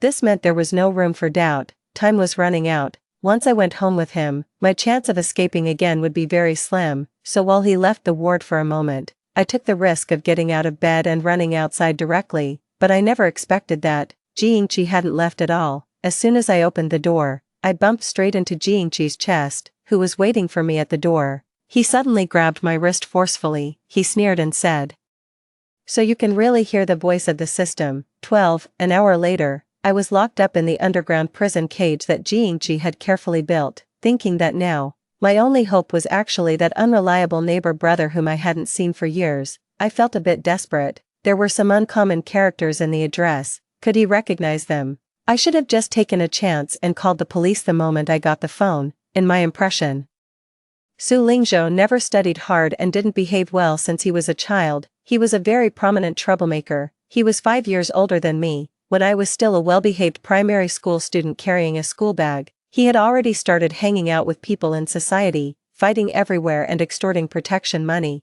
because our mothers had a good relationship. He somewhat protected me. Once, I was robbed of my pocket money by a small hoodlum who was extorting protection money. Su Lingzhou picked up a stick and chased the other person for 2 li. In the end, he not only got my money back but also took all the money the hoodlum had extorted and bought me candies with it. Later, I was admitted to a key high school and met Jiangchi. While he failed the college entrance examination and chose to drop out and go out to work, we never contacted each other again. After that, the rumors I occasionally heard about him were all bad, things like bullying girls and making them have abortions, getting addicted to gambling and always asking for money from home, getting into trouble outside and being arrested and sent to prison. The image of that childish but protective big brother in my memory became more and more blurred. Even when my mom mentioned him and said she wanted me to go on a blind date with him, my first reaction was also one of resistance and disgust. How could I pin my hope of escape on him? I moved my limbs, and the chain tied to the head of the bed immediately made a clear and eerie sound, echoing infinitely in the dim and enclosed basement. Before the sound of the chain died down, there was another steady sound of footsteps at the only exit of the basement. Jiangchi had changed into a set of home clothes. The soft beige sweater and gray casual trousers outlined his figure like a pile of jade. There was a faint smile on his lips, and the stray strands of hair on his forehead covered the sharpness of his eyes and eyebrows, making him look very gentle and harmless. But such a person wanted to kill me. He pulled over the only chair in the room and sat by my bedside. Then, he placed the thing in his hand on me. It was something he had rummaged out of my bag, a divorce agreement. My signature was already on it. Jiangchi looked at me, and his eyes seemed a bit sad. Still smiling, he said to me, "You have a bad temper and are stubborn. Before seeing this divorce agreement, I always thought that you agreeing to divorce me was just out of anger. Why, wife, do you really want to part with me?" As I listened, I just felt it was incredibly absurd and ridiculous. It was as if I was meeting the person in front of me for the first time. I stared at him and said word by word, "You're going to kill me. And you're still asking me if I want to part with you." Jiangchi's expression didn't change, and he could even explain. He said, "You heard it too. This is a task I must complete, but after everything is done, I will get a chance to save someone." He looked at me steadily and promised, "I won't let you die, even if the female lead in this world is Ning Lan. The only person I love is you." You don't believe me. It wasn't that I didn't believe him, rather, I didn't believe a single word. Did he still think I was an ignorant girl in my late teens who was easily deceived? Jiangchi let out a sigh. He said regretfully, "I really love you, but if you insist on going against me, I'll have to use more cruel means to achieve my goal." 13. From that day on, Jiangchi suddenly disappeared. There were footsteps on the steps again. A familiar man slowly walked in. It was Zhou Su. His eyes were blank, unable to focus, and his body movements were also a bit stiff. It was as if he was being controlled, but his movements of using the small knife in his hand to cut my skin inch by inch were extremely skillful. When I was screaming and struggling in pain and curled up in the corner in fear to avoid him, I suddenly understood Jiangchi's intention. He used that thing called the system to detect the person I hated and feared the most deep in my heart. It was Zhou. So, he chose to let Zhou torture me, just like in my previous life.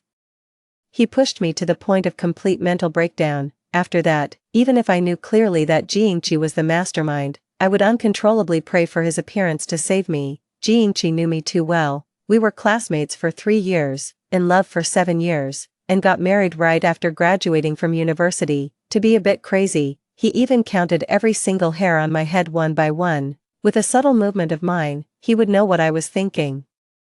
He and Zhou played the good cop and the bad cop, taking turns to wear down my psychological defenses bit by bit. He didn't show up, but every time I woke up after being tortured, I could see an item related to him that appeared in the room. More or less, it forced me to recall the beautiful memories I had with him when I was in pain. One day, I opened my eyes again, but I didn't see that devil Zhou. Instead, there was a cute doll placed by the bedside. There was also a note with neat and sharp handwriting that read, "How about having another baby, happy face." The bright red blood flowed down my arm and soaked the already mottled and stinking bedsheet. My long hair was in a mess, my eyes were scarlet and swollen, and I stared fixedly at those words and the smiling symbol at the end. The last string that had been in my mind suddenly snapped with a sound of collapse. Ah, bang. The door above was kicked open violently. Someone took 3 steps at a time and jumped down the steps. "Sister." The scream stopped abruptly. I stared blankly at a man with a crew cut, wearing short boots and a black leather jacket, extremely tall, with handsome eyes and eyebrows but a fierce look, appearing in this turbid and dark basement. He was also taken aback when he saw my current appearance. Then, he gritted his teeth, took off his coat, carefully wrapped me in it, and said angrily, "Don't be afraid, brother will take you away." Click, the bullet was chambered, behind Su Lingzhou. Jingqi expressionlessly raised his pistol and aimed it at the back of his head. Su Lingzhou paused for a moment but didn't stop. He picked me up horizontally, turned around, and confronted Jingqi directly. Without any fear, he stared at Jingqi and said in a deep voice, "Do you think I came alone? I'll only say this once, get out of the way." Jingqi didn't move at all. He knew the matter had been exposed, but he wasn't worried at all. He sneered and said, "She's my legal wife. The intimacy between us as husband and wife is none of the police's business. Even if they come, no one can take her away from me." Su Lingzhou was shocked by his brazenness. He tightened his arms around me slightly and gritted his teeth, saying, "Intimacy? You've heard her like this. What the hell kind of intimacy is that?" Seeing that the situation was at a standstill and Jingqi refused to budge no matter what, Su Lingzhou forcefully suppressed his anger and coldly revealed a piece of news. It was like a thunderclap out of the blue, making my scattered consciousness condense into a line in an instant, as if pricked by a needle. "If you still consider her your wife, let us go. Her mother is dying. You should at least let them, mother and daughter, meet for the last time." 14.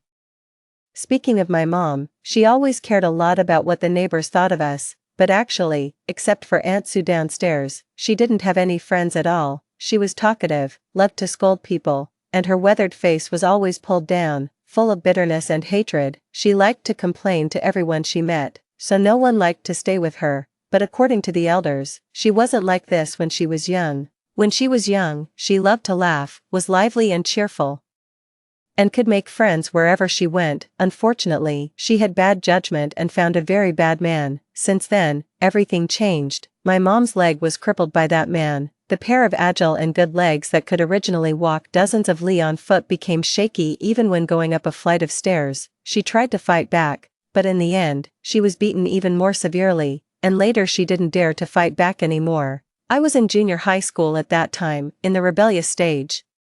Seeing her wiping tears in the room every day, in a fit of anger, I told her that she might as well divorce that man. As a result, she slapped me. What did she say? She said that no matter what, that was my father. I was angry and sad. I felt that they were one willing to hit and the other willing to be hit, and I was really out of my mind to care about her. But I never expected that my mother, such a futile, ignorant, and useless woman, would have the guts to kill someone.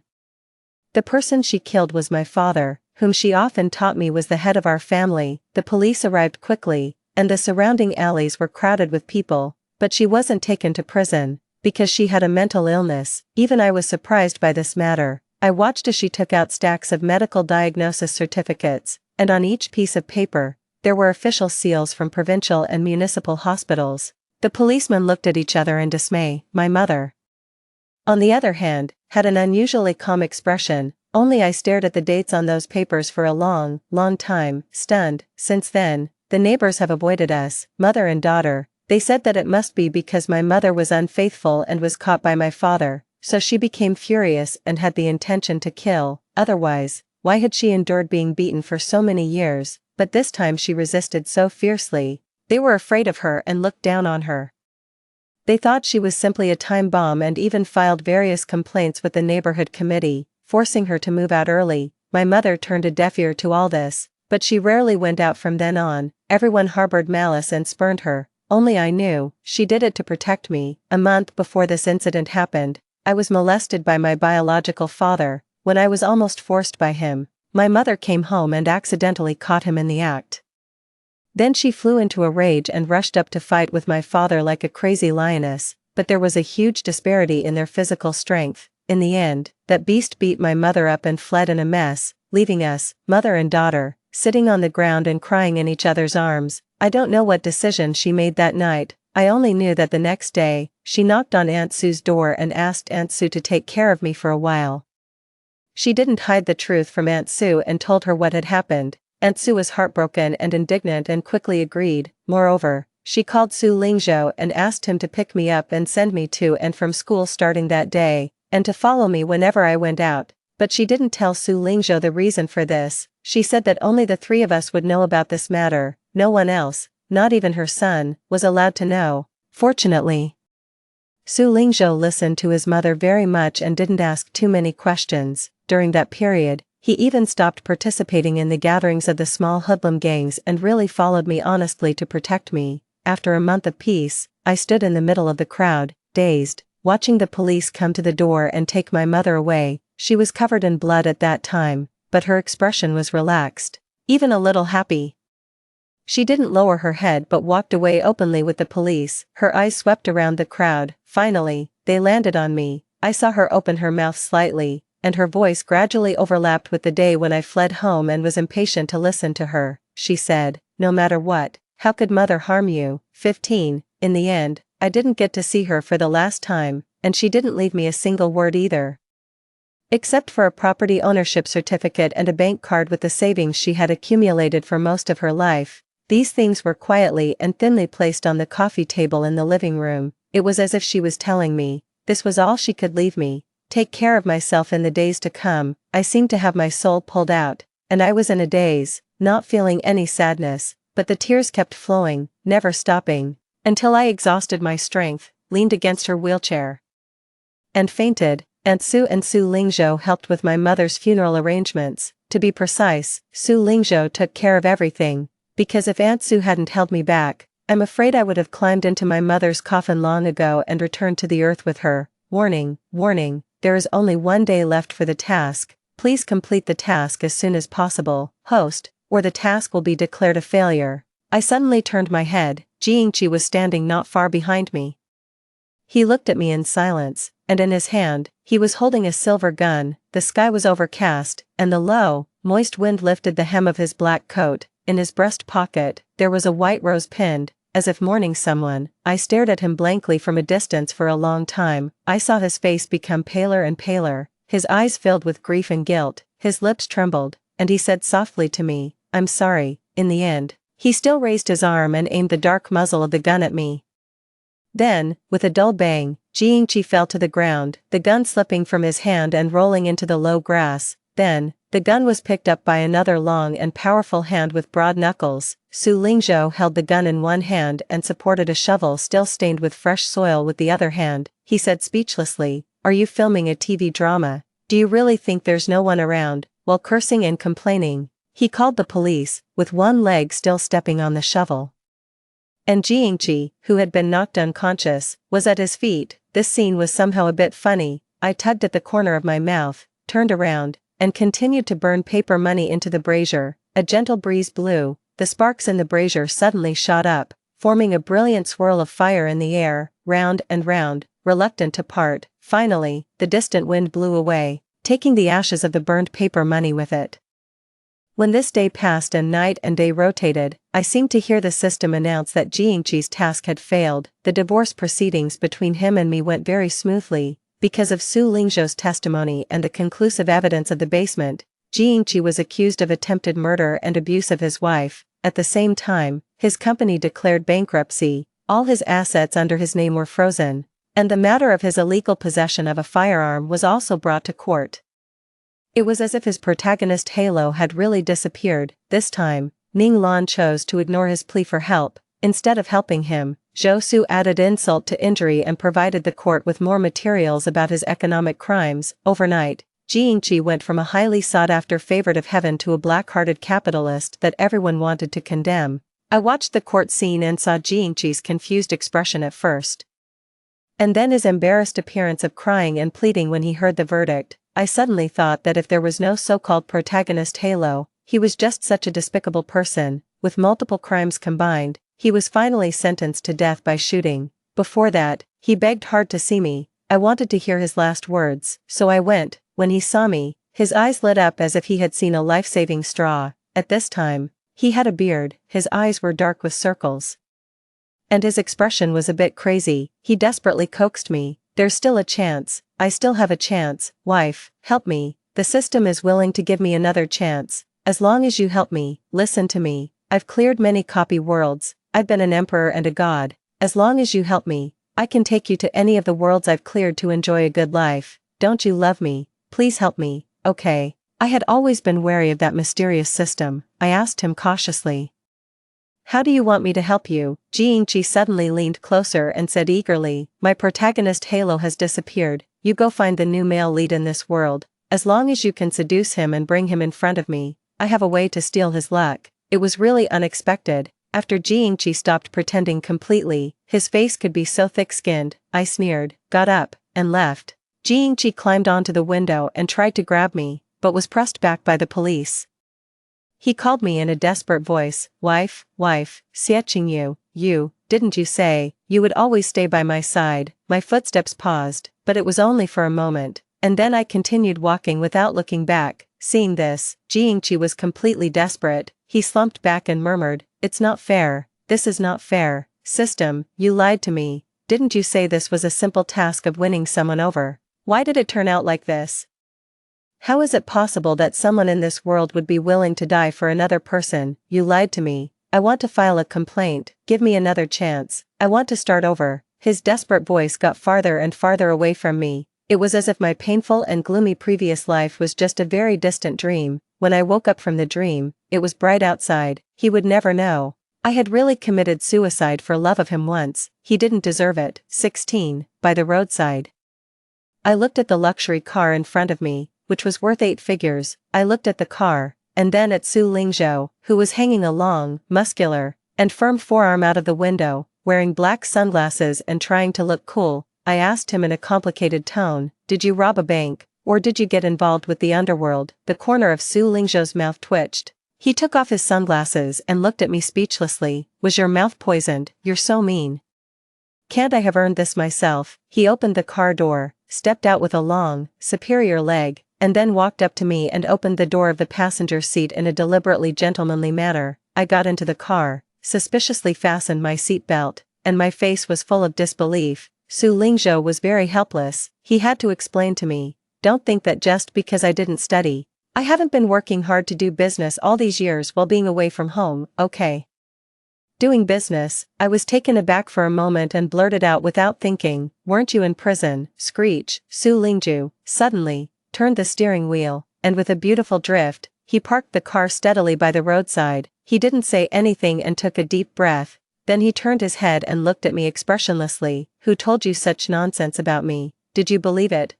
Well. I avoided his gaze guiltily and tried hard to recall the source of this rumor. In an instant, I suddenly understood everything. Su Lingzhou also more or less guessed it. He was angry and amused, but he couldn't bear to really teach me a lesson, so he poked my forehead with his finger and said in a tone of hating iron for not becoming steel, you actually believed what that old guy said. Don't you remember that he was rejected when he pursued my mother in his early years and then spread malicious rumors about our family everywhere? What were you thinking? I knew I had misunderstood him, and I didn't even dare to raise my head when he pointed it out. Thinking about it now, I couldn't believe it myself, what kind of person Aunt Sue was. And Su Lingzhou had protected me when we were young. How could I have been so influenced that I distanced myself from them and even believed such rumors? My thoughts were in chaos when the phone suddenly rang. It was actually Zhou Su calling me. I frowned sharply. What did he want to do by calling me? His handsome face, which had jokingly said that he had fallen in love with someone else and wanted to divorce me, gradually became stiff and ugly. He started the car again, his tone calm and reassuring. Don't worry about it. I've been looking for people to deal with him recently. Now that the G guy is in jail, he won't be able to escape either. With your brother here, no one will dare to bully you in the future. These last words were like a small flame igniting the warmth in the quiet car. I was touched in my heart and looked up to thank him, but I accidentally noticed that his ears were a bit red. Su Lingzhou coughed to cover it up. Then, a bit awkwardly, he said, my mother told me, you agreed to go on a blind date with me. Ahem, well, come to my house for dinner tonight. My mother has cooked your favorite dishes. I turned my face away, looking at the scenery and the pedestrians walking by outside the car window. I suppressed the curve of my mouth. I imitated him and coughed fakely, then smiled and said, sure. Story 2, I lost the dare, and my boyfriend insisted I steal a bite from the poor student's meal. What are you waiting for? Go on. I can't wait to see him lose his cool. Am I back to 10 years ago? Approaching the poor student, I grabbed a piece of pickled radish and popped it into my mouth. He looked up, his eyes cold. Then, under everyone's gaze, I placed sweet and sour ribs and braised pork, all onto his plate. This is to make up for the radish I took. I hope you don't mind. I looked at the future tech mogul, my eyes smiling. Hello Susan at 17, I'm Mengyu, also 17. It just so happened that year you were insecure. And it just so happened that year I was radiant. 1. Mengyu, you lost the dare. Go ahead and grab a bite from his bowl. When I opened my eyes again, my childhood friend and boyfriend Fu Ran was cheekily urging me to snag some food from Susan's bowl. The wealthy friends around us cheered him on. Yeah, I can't wait to see the cool, aloof scholar embarrassed. What cool, aloof scholar? Just a poor nobody. Right now, he might have grades to show off, but once he's out in society, he'll just be working for us. Haha. Listening to them mock Susan, I scoffed.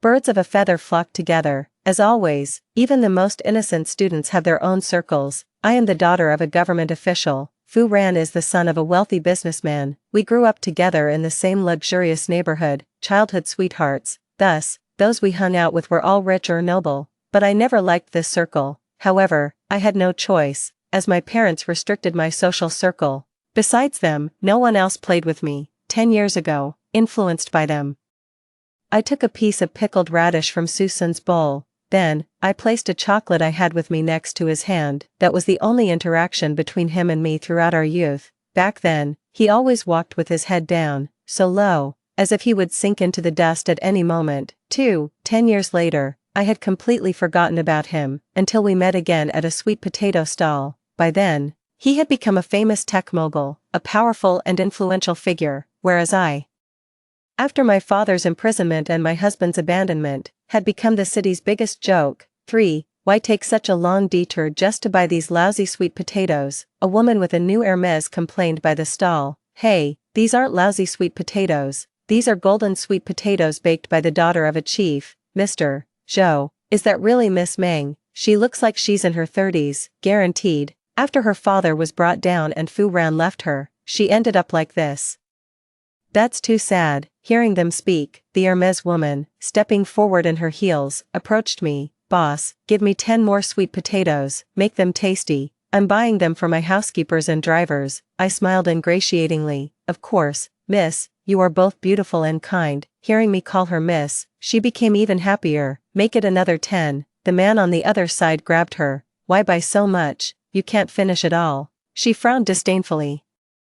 How could I possibly eat this kind of low-class food? Low-class food. In the past, I always liked to buy street food to feed stray cats, but I never ate any myself. At that moment, the boomerang of youth hit me right between the eyes. I pursed my lips and sped up the flipping of the food. Let me help you. When Su Sun, dressed in a suit and leather shoes, appeared before me, I was completely stunned. He took me, a homeless person, to his private villa. There was no imprisonment, no coercion. Nothing lecherous, he simply, like a friend, gave me a place to stay and helped me find a decent job. I was grateful to him and always thought about how to repay his kindness, but I didn't know how. On many nights, when I went out to get water, I would see Susan standing in front of the large floor-to-ceiling window, his pale fingers holding a lit cigarette. The moonlight spread coolly over the ground, surrounding him in a chill. Consumed by solitude, often, I wanted to hug him from behind, to comfort him, but I had no right to do so. Time passed. He truly expected nothing from me. He lacked nothing. Maybe he took me home simply because he felt pity for me, just like how I used to pick up stray cats and dogs from the streets, until he fell ill from overwork and was diagnosed with cancer. He still remembered my birthday and insisted on having me make a wish and blow out candles by his hospital bed. He said, "A princess's birthday must be ceremonial." Indeed, later on, he always liked to call me princess. The disease had ravaged him. He was so thin that his eye sockets were hollow, barely human. Even his hand, placing candles, was pale and bony. He strained to smile at me. "Princess, happy birthday." His voice was faint. I had to lean close to his mouth to hear him clearly, tears in my eyes. I watched him, but he kept smiling at me. "Quick, blow out the candles." His gaze, as if trying to etch my face into his memory forever. Smiling, he closed his eyes. The hand holding mine suddenly lost its strength. Hanging limply by the bed, I tasted the flavor of sadness, like trees and grass soaked in a heavy rain, damp and aching all over. Trembling, I blew out the candles and closed my eyes to make a wish. "Oh God, my wish for my 27th birthday is to go back to being 17. Unexpectedly, my birthday wish came true. When I opened my eyes again, my rowdy friends were pushing me around. "Miss Meng, what are you dazed about? Come on. I can't wait to see him explode." They laughed maliciously in Susun's direction. 17-year-old Susun was sitting in a corner eating. The lighting was dim, his silhouette lonely, just like him at 27. Whether in poverty or wealth, he always kept to himself. Seeing him young and healthy again, my eyes welled up with tears. I approached Susun boldly with my tray. As he dined on the free pickled vegetables provided by the cafeteria, he saw that I wanted to sit next to him.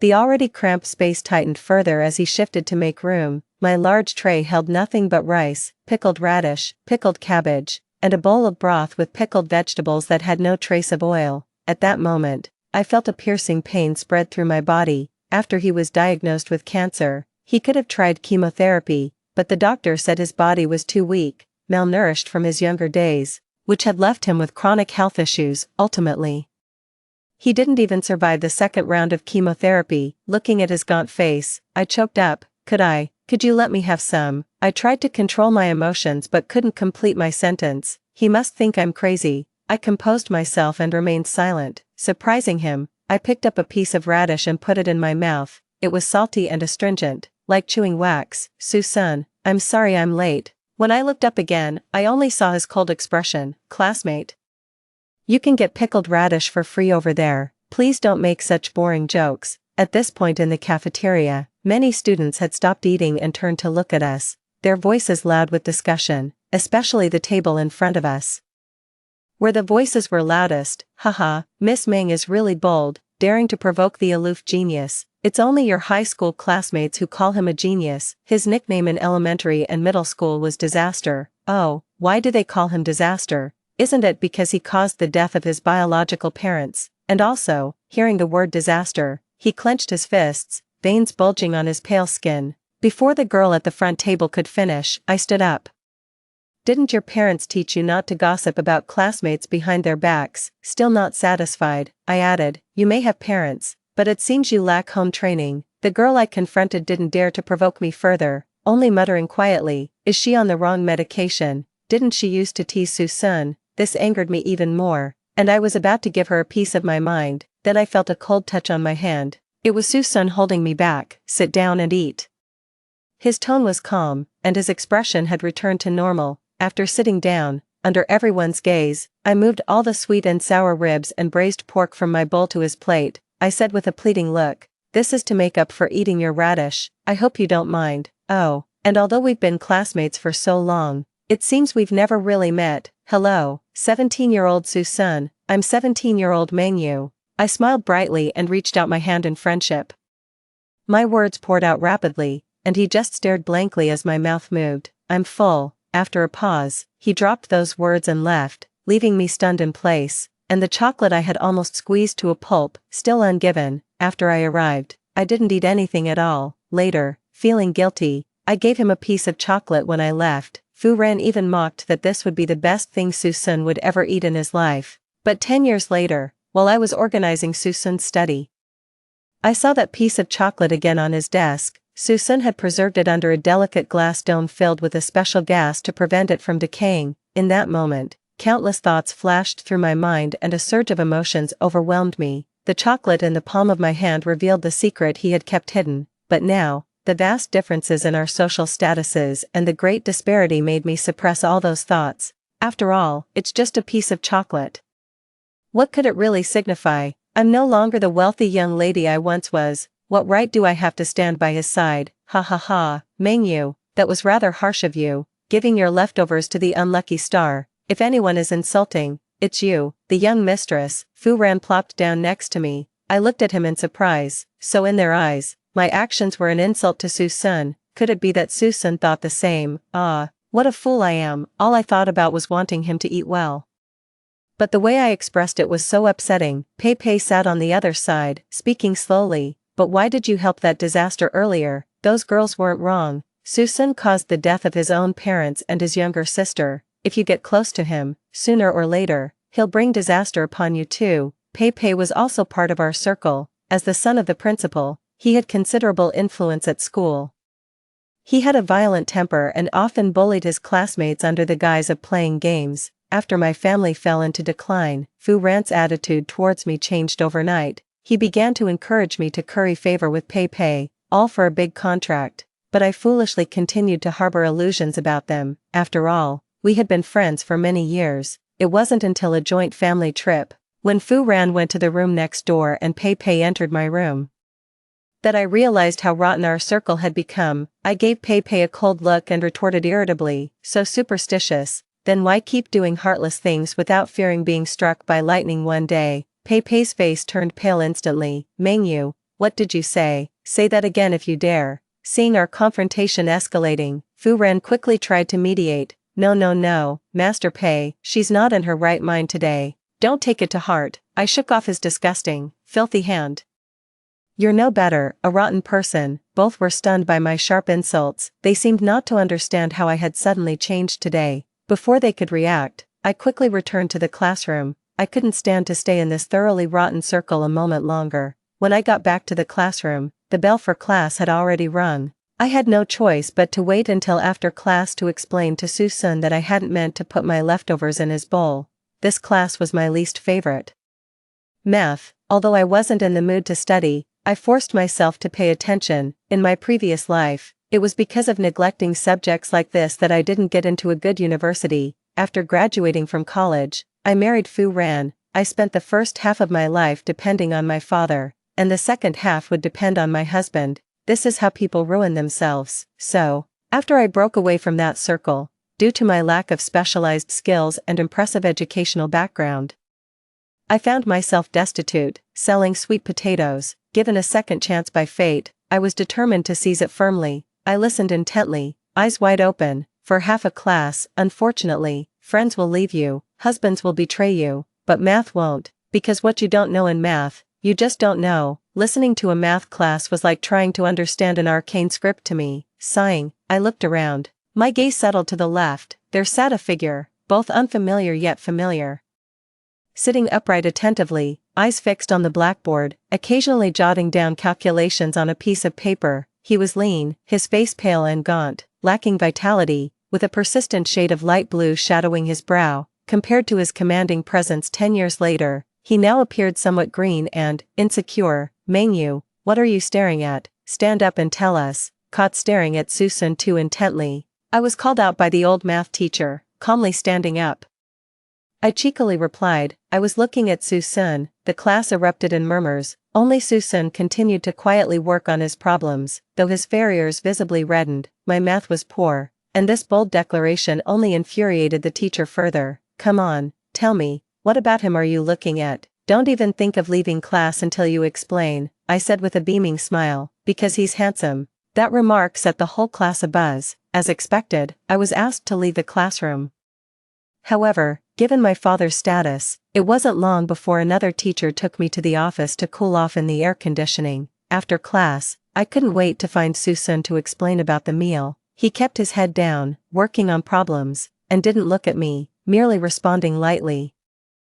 "It's okay, I didn't think much of it." I breathed a sigh of relief. "Glad you didn't misunderstand me." He was surprisingly easy to get along with. Why had I always thought he was so cold and difficult before? Seeing him still focused on his problems, I felt it improper to disturb him further. I placed my favorite chocolate next to his hand, bent down, and smiled at him. "This is my favorite chocolate, for you." He glanced at it. Then his gaze returned to his book. "Thanks, but I don't eat it.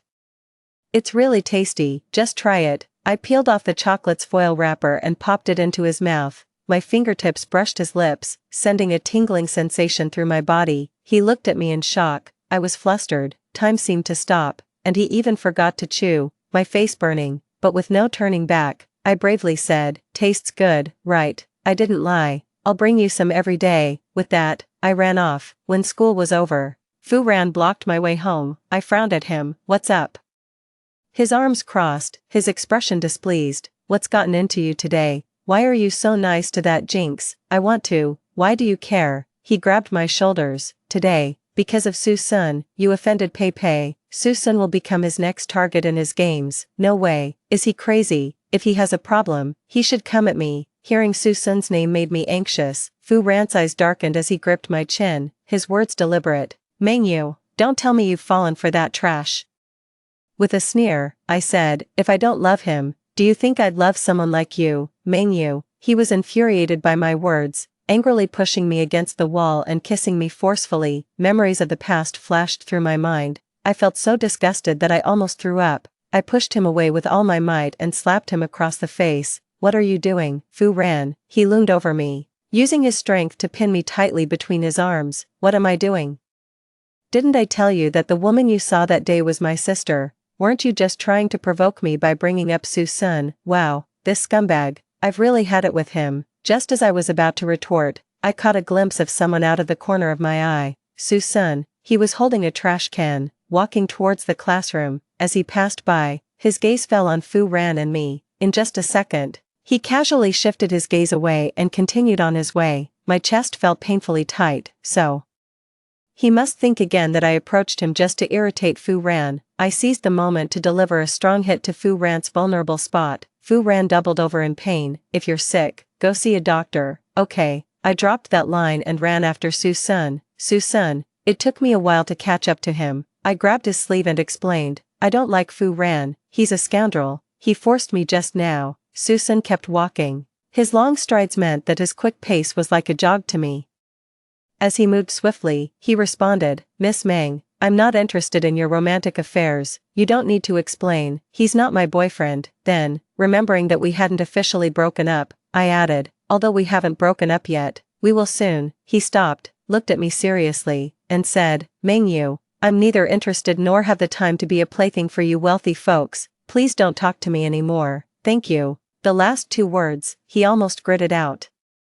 After saying that, he walked away without looking back. His words felt like a cold shower from head to toe. I stood there for a while, feeling the sunset was particularly glaring. Why are there always so many misunderstandings between us, always missing each other? It's okay, I comforted myself. Now, I am the daughter of a high-ranking official. What does rejection matter to me? I followed him again, but this time, it provoked his anger. "Stop following me, get lost." 10 years later.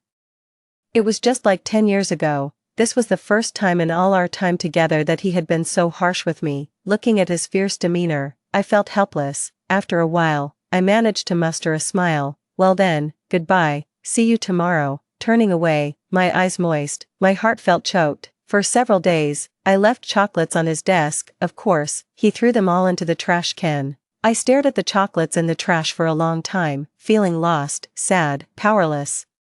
These emotions surged like the sea, enveloping me. It's okay, misunderstandings. There's always a way to clear them up. Because Pei Pei announced that Susun would be the target of the next game, the whole class started to refuse cooperation with Susun during his role as the math class representative. Whenever Susun went to collect homework, there were always those who deliberately dropped their assignments on the floor, forcing him to bend down and pick them up, so I took it upon myself to help him collect them. The next time I placed the collected homework on his desk, he finally spoke up, "Classmate Meng, I've resigned from the class representative position. Please, keep your distance from me from now on." The small flame of hope that had rekindled within me was abruptly extinguished. After a few seconds of silence, I couldn't help but ask again, "Why?" He glanced up at me, his eyes cold and indifferent, his thin lips uttered chilling words.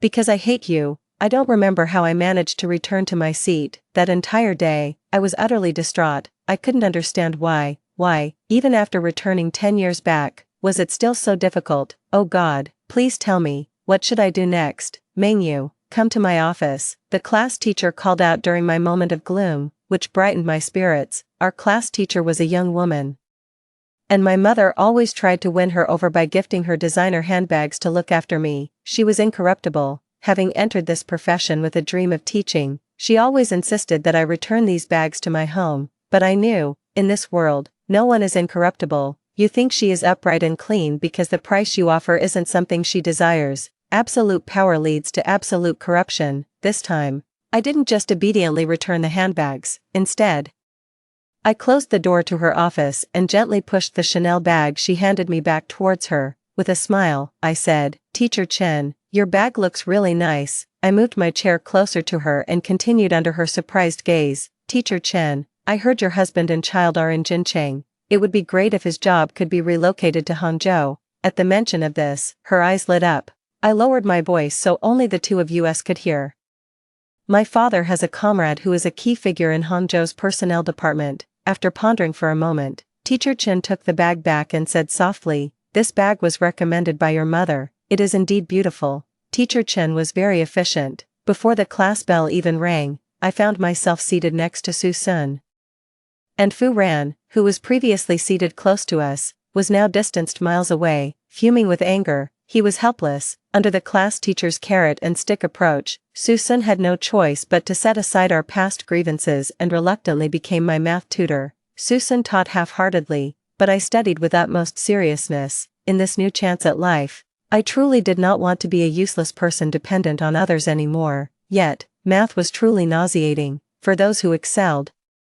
Like Su Sun, who always scored full marks, they were genuinely brilliant. For those who struggled, like me, sometimes even scoring in the single digits, once again, I was stumped by a giveaway question. According to Su Sun, this type of question has been explained twice by old Wang, and I have gone over it 3 times with you. If you still don't get it, I suggest you give up on math. The way he looked at me was as if he was staring at an idiot. A surge of anger rushed to my head. "Su Sun, I'm mad, don't underestimate me. I will solve this problem today no matter what." Half an hour later, Su Sun came over. In a fit of anger, "You just wrote a solution," he said, his eyes twinkling with a mischievous gleam. That was the first time I saw him smile. Time seemed to freeze, my mind went blank, and I just stared at him stupidly. Perhaps my gaze was too intense. He looked back at me. At that moment of eye contact, I guiltily turned away and said sheepishly, "They say under pressure people can do anything, but I guess that doesn't apply to math." No sooner had I finished speaking than Su Sun, with his head lowered, started laughing, his ears turning red. Is his sense of humor really that low? "Meng, is this really your reason for breaking up with me?" Fu ran, fuming, threw all the books on my desk to the floor. His voice was loud, drawing the attention of everyone else in the library. I gave him a cold glance and said sharply, "What? They let you out of the hospital before you recovered." Hearing this, he became even more incensed and started causing a scene, disturbing the other students who were trying to study. Su Sun intervened. "Fu, this is a place for studying. If you're not going to study, please leave." Studying? You think just because you can read a few books, you can steal my girlfriend and beat me? My family has worked hard for generations. How could we lose to someone who's only studied hard for 10 years? You'll end up working for me in the future. There he goes again, this brainless man, starting another of his arrogant rants. I stood up and said deliberately, 10 years of hard study is precisely what will overcome your family's 3 generations of business." He sneered. "Oh, so you've decided to stick with this pauper?" I scoffed. "Laughable. What I do is none of your business." "What? You think the injury you got last time wasn't enough, and now you want to be completely cut off?" I glared at him provocatively, speaking venomously, thinking about the pain he experienced last time. He instantly backed down. Mengyu, I'm going to tell your parents, you just wait. Ridiculous. With that, he walked away, tail between his legs. I picked up the books from the floor and got back to studying. When Susan tried to say something, I spoke first. Last time, you misunderstood me. I wasn't using you to get back at him. I have nothing to do with him anymore. Last time, it was him. Desperate, who spoke those words. He kissed me. It was against my will. I even thought about calling the police on him for harassment, so, please believe me, I really didn't. I was anxious to clear up the misunderstanding, my words tumbling out incoherently, but before I could finish, he interrupted. I believe you. No need to explain. I believe you, really. It felt as if the moon in my heart had risen again, and the stars shone brighter. Yeah. Susan seemed to hesitate for a moment, then asked, but why do you treat Fu Ran like that? Memories of being thrown out of my house in a previous life, stripped and humiliated in the snow by the man I loved from school uniform to wedding dress, surged through my mind. This love had nearly driven me to death back then. I held back my sadness and replied, because he made my life a living hell. Susan was somewhat surprised. But I couldn't and didn't want to let him know about these humiliating experiences. All I could do was laugh it off and change the subject. Also, because the person I truly like is you. At that, Susan really didn't press further. Instead he blushed, lowered his head, and went back to his work. Seeing that he didn't quite believe me, I suddenly had an impulse, took his hand, and confessed seriously, Susan, life is short. From now on, let me be with you, okay? He was stunned for a few seconds. Then quickly withdrew his hand, his neck turning an embarrassingly bright red. Solve this problem first. It will make my life a bit less bitter. Reinvigorated, I diligently worked through the problems. Our relationship gradually eased. He taught me math every day, and I brought him lunch every day. Auntie, please make some extra sweet and sour ribs in the blue thermal box, and double the rice portion, twice as much as mine. Housekeeper Aunt Zhang nodded with a smile. All right. It seems young Master Fu has a sweet tooth. Boys his age do eat a lot. I'll pack some extra for him. It's not for Fu Ran. If he so much as ate a grain of my rice, I'd have to call the police. Then for whom? Oh, don't worry miss, I won't tell anyone. I hugged her waist and cooed, hee. Aunt Zhang, you're the best. Please double the bird's nest in the blue box too. He studies so hard, he needs to replenish. He's a big boy. He shouldn't be eating bird's nest with you. I prepared 8 treasure tea with fine ginseng for him. My words were sweeter than honey. Aunt Zhang, you understand so well. And your cooking is so delicious. I love you to death. Always clowning around. Go to school now. Under my careful feeding, Susan visibly became healthier. He no longer had to eat tasteless and greasy food in the cafeteria. Gradually, he gained weight. No longer so thin that a gust of wind could blow him over. Every day, I unwaveringly supervised him finishing a bar of chocolate with a glass of milk. His academic performance became even more frightening. Even before the college entrance examination, several prestigious universities had already extended their offers to him. With his tutoring, my math grades also started to improve. Now, he didn't just tutor me in math, but in other subjects as well. With his support and my own relentless efforts, my grades soared. In this life, I am determined to carve out a grand path for myself, because I know my father's downfall is inevitable. A crisis does not form overnight. It had been brewing since my childhood. All I can do is make myself strong enough that in 10 years, without relying on anyone, I can stand shoulder to shoulder with Susan. Even if the world changes, even if the constellations shift, years later, the world will also be ours. Susan, I want us to meet at the peak, and during the climb, I want to be the one by your side, forever. In this life, with my efforts, a seed of love has quietly sprouted in our hearts. We understand each other without needing to say a word. After resolving that misunderstanding, he started calling me princess again. I asked him, why do you always like to call me princess?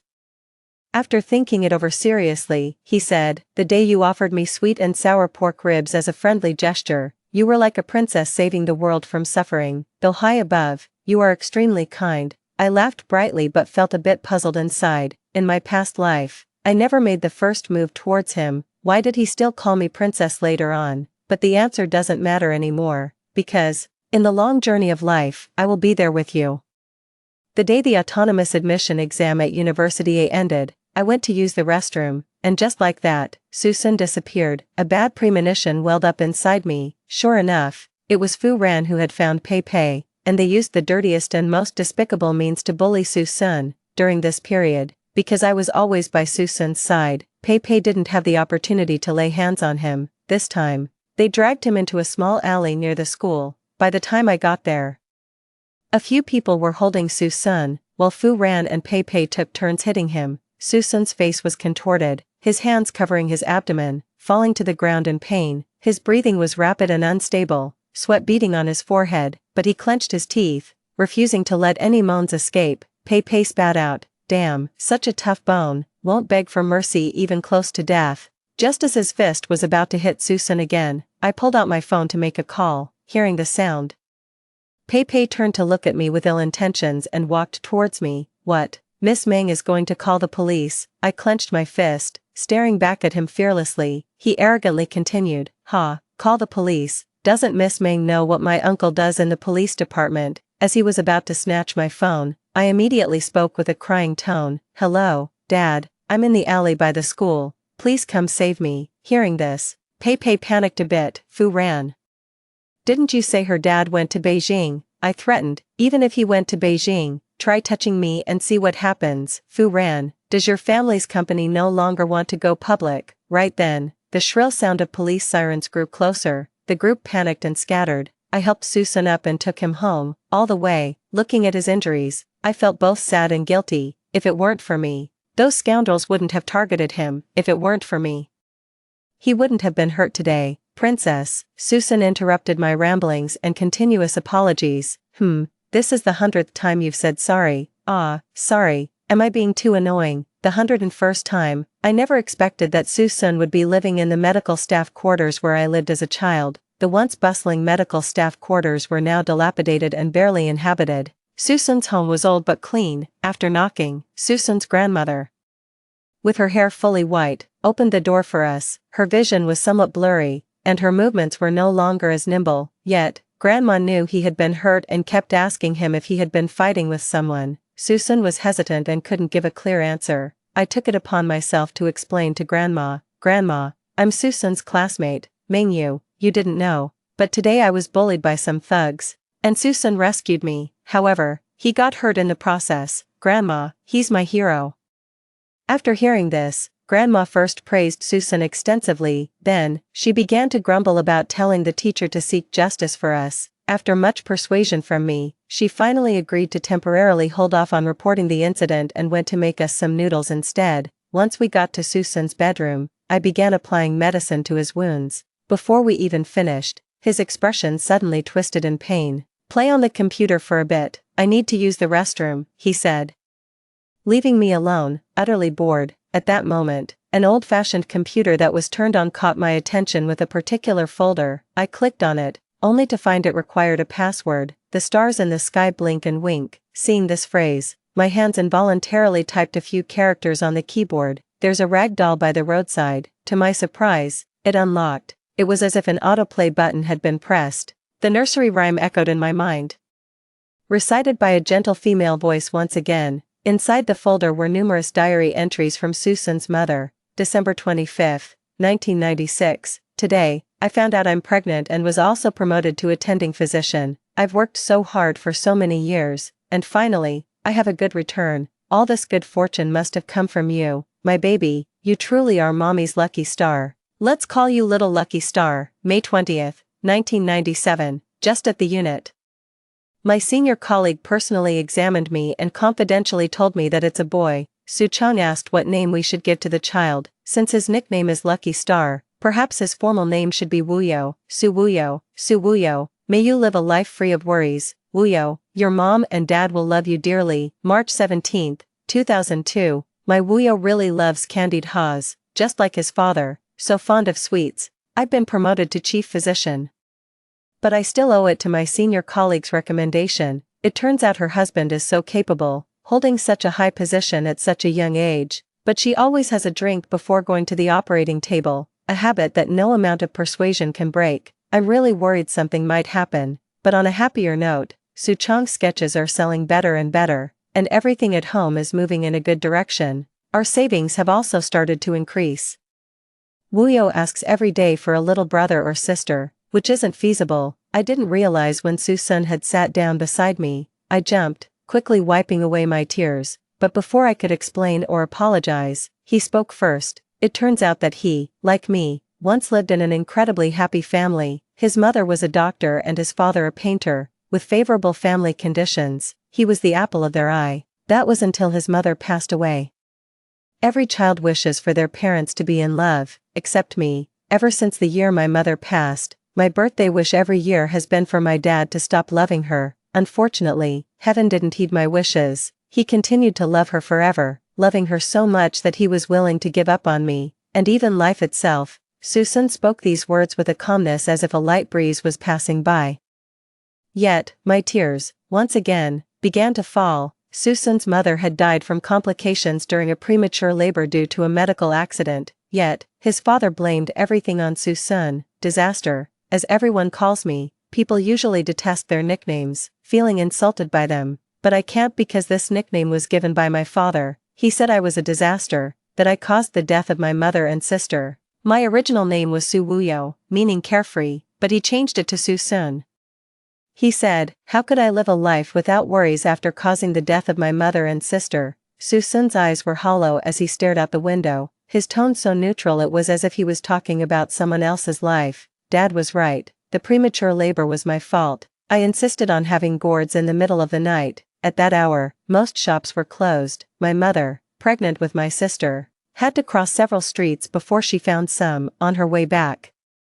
She suffered from hypoglycemia. He suddenly stopped speaking, as if choked by a lump in his throat. After a while, he began again. Actually, there was still a chance when she was taken to the hospital. Unfortunately, the surgeon was her colleague who liked to drink before operating. At that moment, time seemed to freeze, my ears buzzed, my mind went blank, and suddenly, I couldn't hear anything. I don't know how I managed to leave Su-sun's house. I wandered the streets, dazed, until the biting cold wind finally snapped me back to reality. In fact, Su-sun's mother's colleague was my own mother. 10 years later, the downfall of my father was because he had been covering up for her. In my memory, my mother was under a lot of stress, so she often drank. No one could persuade her otherwise. Gradually, her drinking became alcoholism. Operating while drunk inevitably led to several medical accidents, all of which were initially covered up by my father. Until one incident got media attention and my father couldn't suppress it any longer, leading to a scandal. Patients who had been harmed because of this eventually came forward. In the end, my mother was dismissed from the hospital, but with the last of his influence, my father managed to protect her. My father, however, took on all the blame and was sentenced. It turns out, the mine laid by my parents was more dangerous and earlier than I had imagined. This mine not only destroyed the me 10 years from now but also left the current me utterly devastated. Suddenly, I seemed to understand. Why was I able to decipher that code? I remember that gentle and beautiful aunt who would sing nursery rhymes to comfort me when my mother was drinking. It was Su-sun's mother. Fate is indeed ironic. Only now do I understand what that piece of chocolate Su-sun had meant. 10 years later, it symbolized the overwhelming love he held back, considering how capable he is. He must have known about our connection all along. That's why he always kept our relationship strictly platonic, and that's why he gave me just enough to get by, no more, no less. I stood by the riverbank, the winter wind chilling to the bone, the snow fell heavier, thick as goose feathers. I stretched out my hand, and a silver petal landed in my palm. Past and present life flashed before my eyes, scene by scene. I stood there for a long time, so long that I lost all sensation. Su-sun.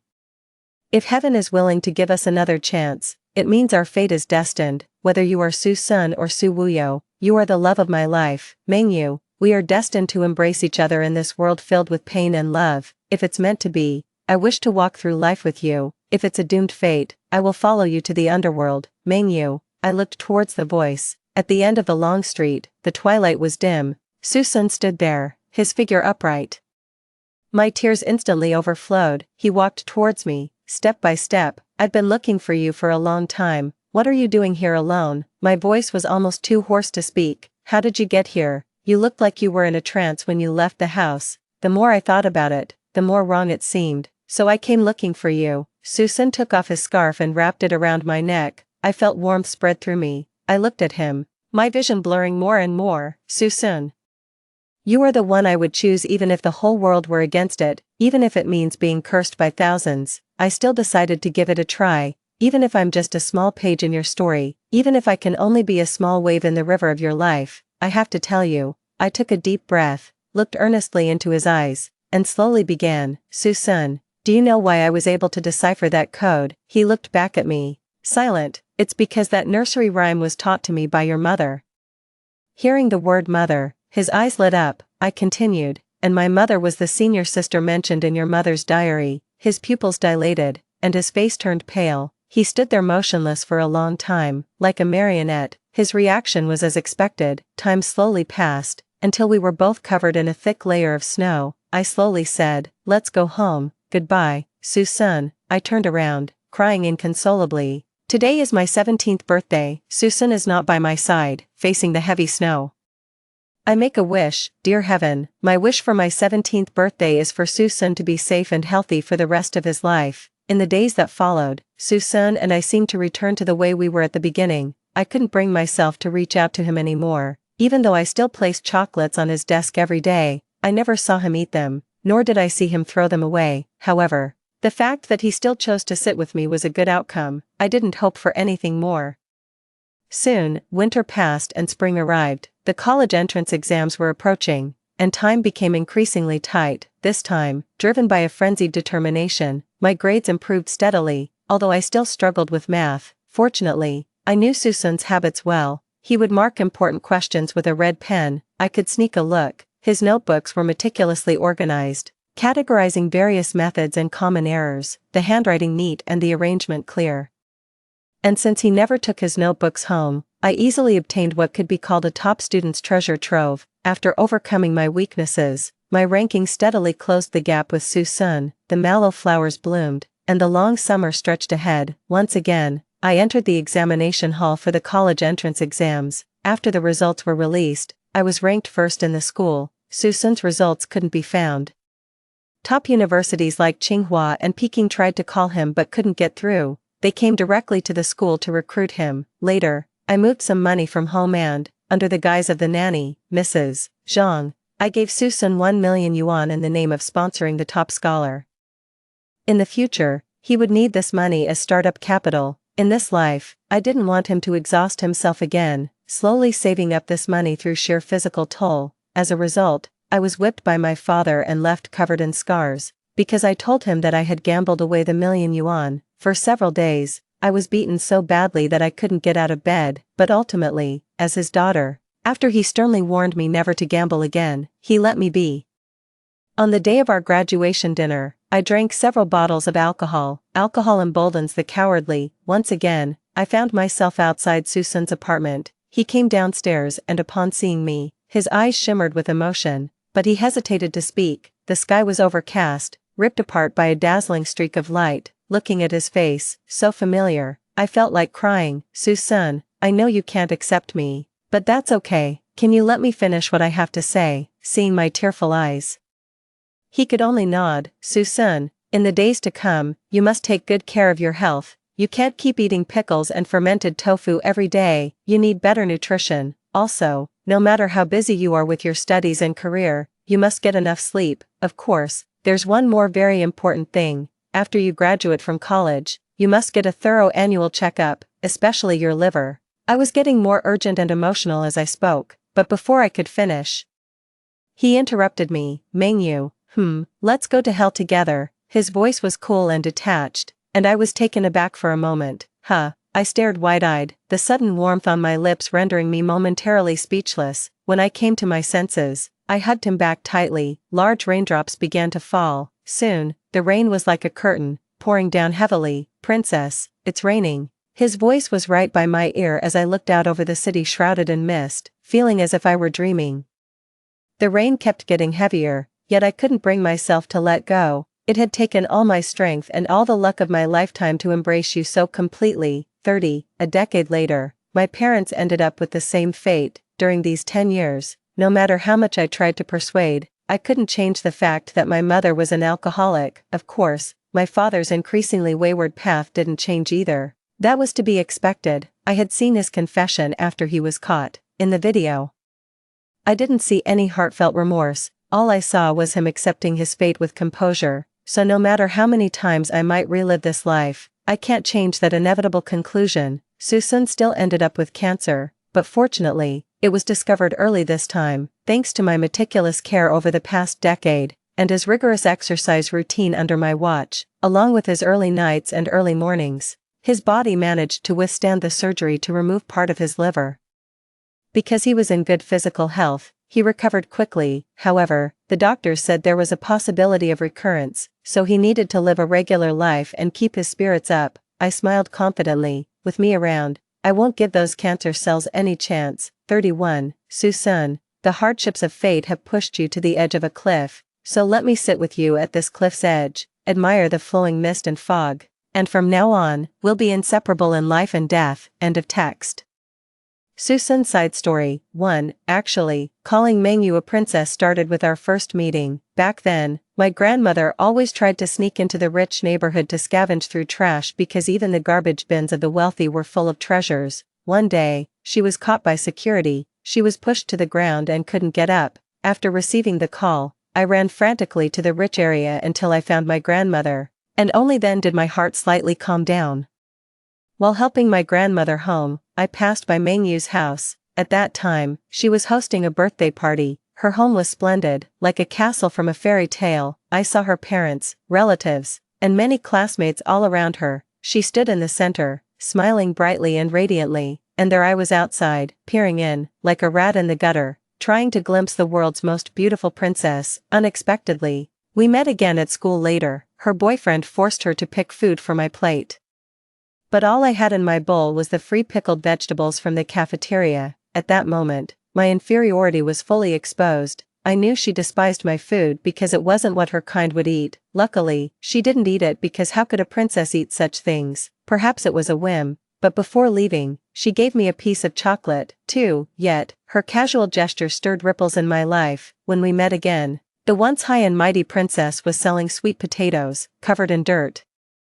She silently endured the mockery from her former friends. Seeing her like this choked my heart. By then, I knew about her parents. I also knew the unscrupulous doctor who operated on my mother and sister was her mother, but later, I thought it through. My father had directed all his resentment towards me. I had experienced that suffocating feeling, so why should I let history repeat itself on her? I took her home and treated her like a friend, suppressing my overwhelming love for her because I was afraid of scaring my little princess. Through our time together, I felt the warmth of life. Successful in my career, the world is grand and brilliant, but it is also dark and bloody. No matter what the world is like, I will forever be an outsider, like duckweed, like a lost soul, until the princess appeared again, giving me a sense of grounding. She brought me warmth and sunlight, giving me a reason to live in this world. She is my journey home. I had hoped to let everyone know I love you when the clouds and fog cleared, but heaven didn't allow me to wait for that day. If I could live another life, my princess, could you come to my side a bit sooner?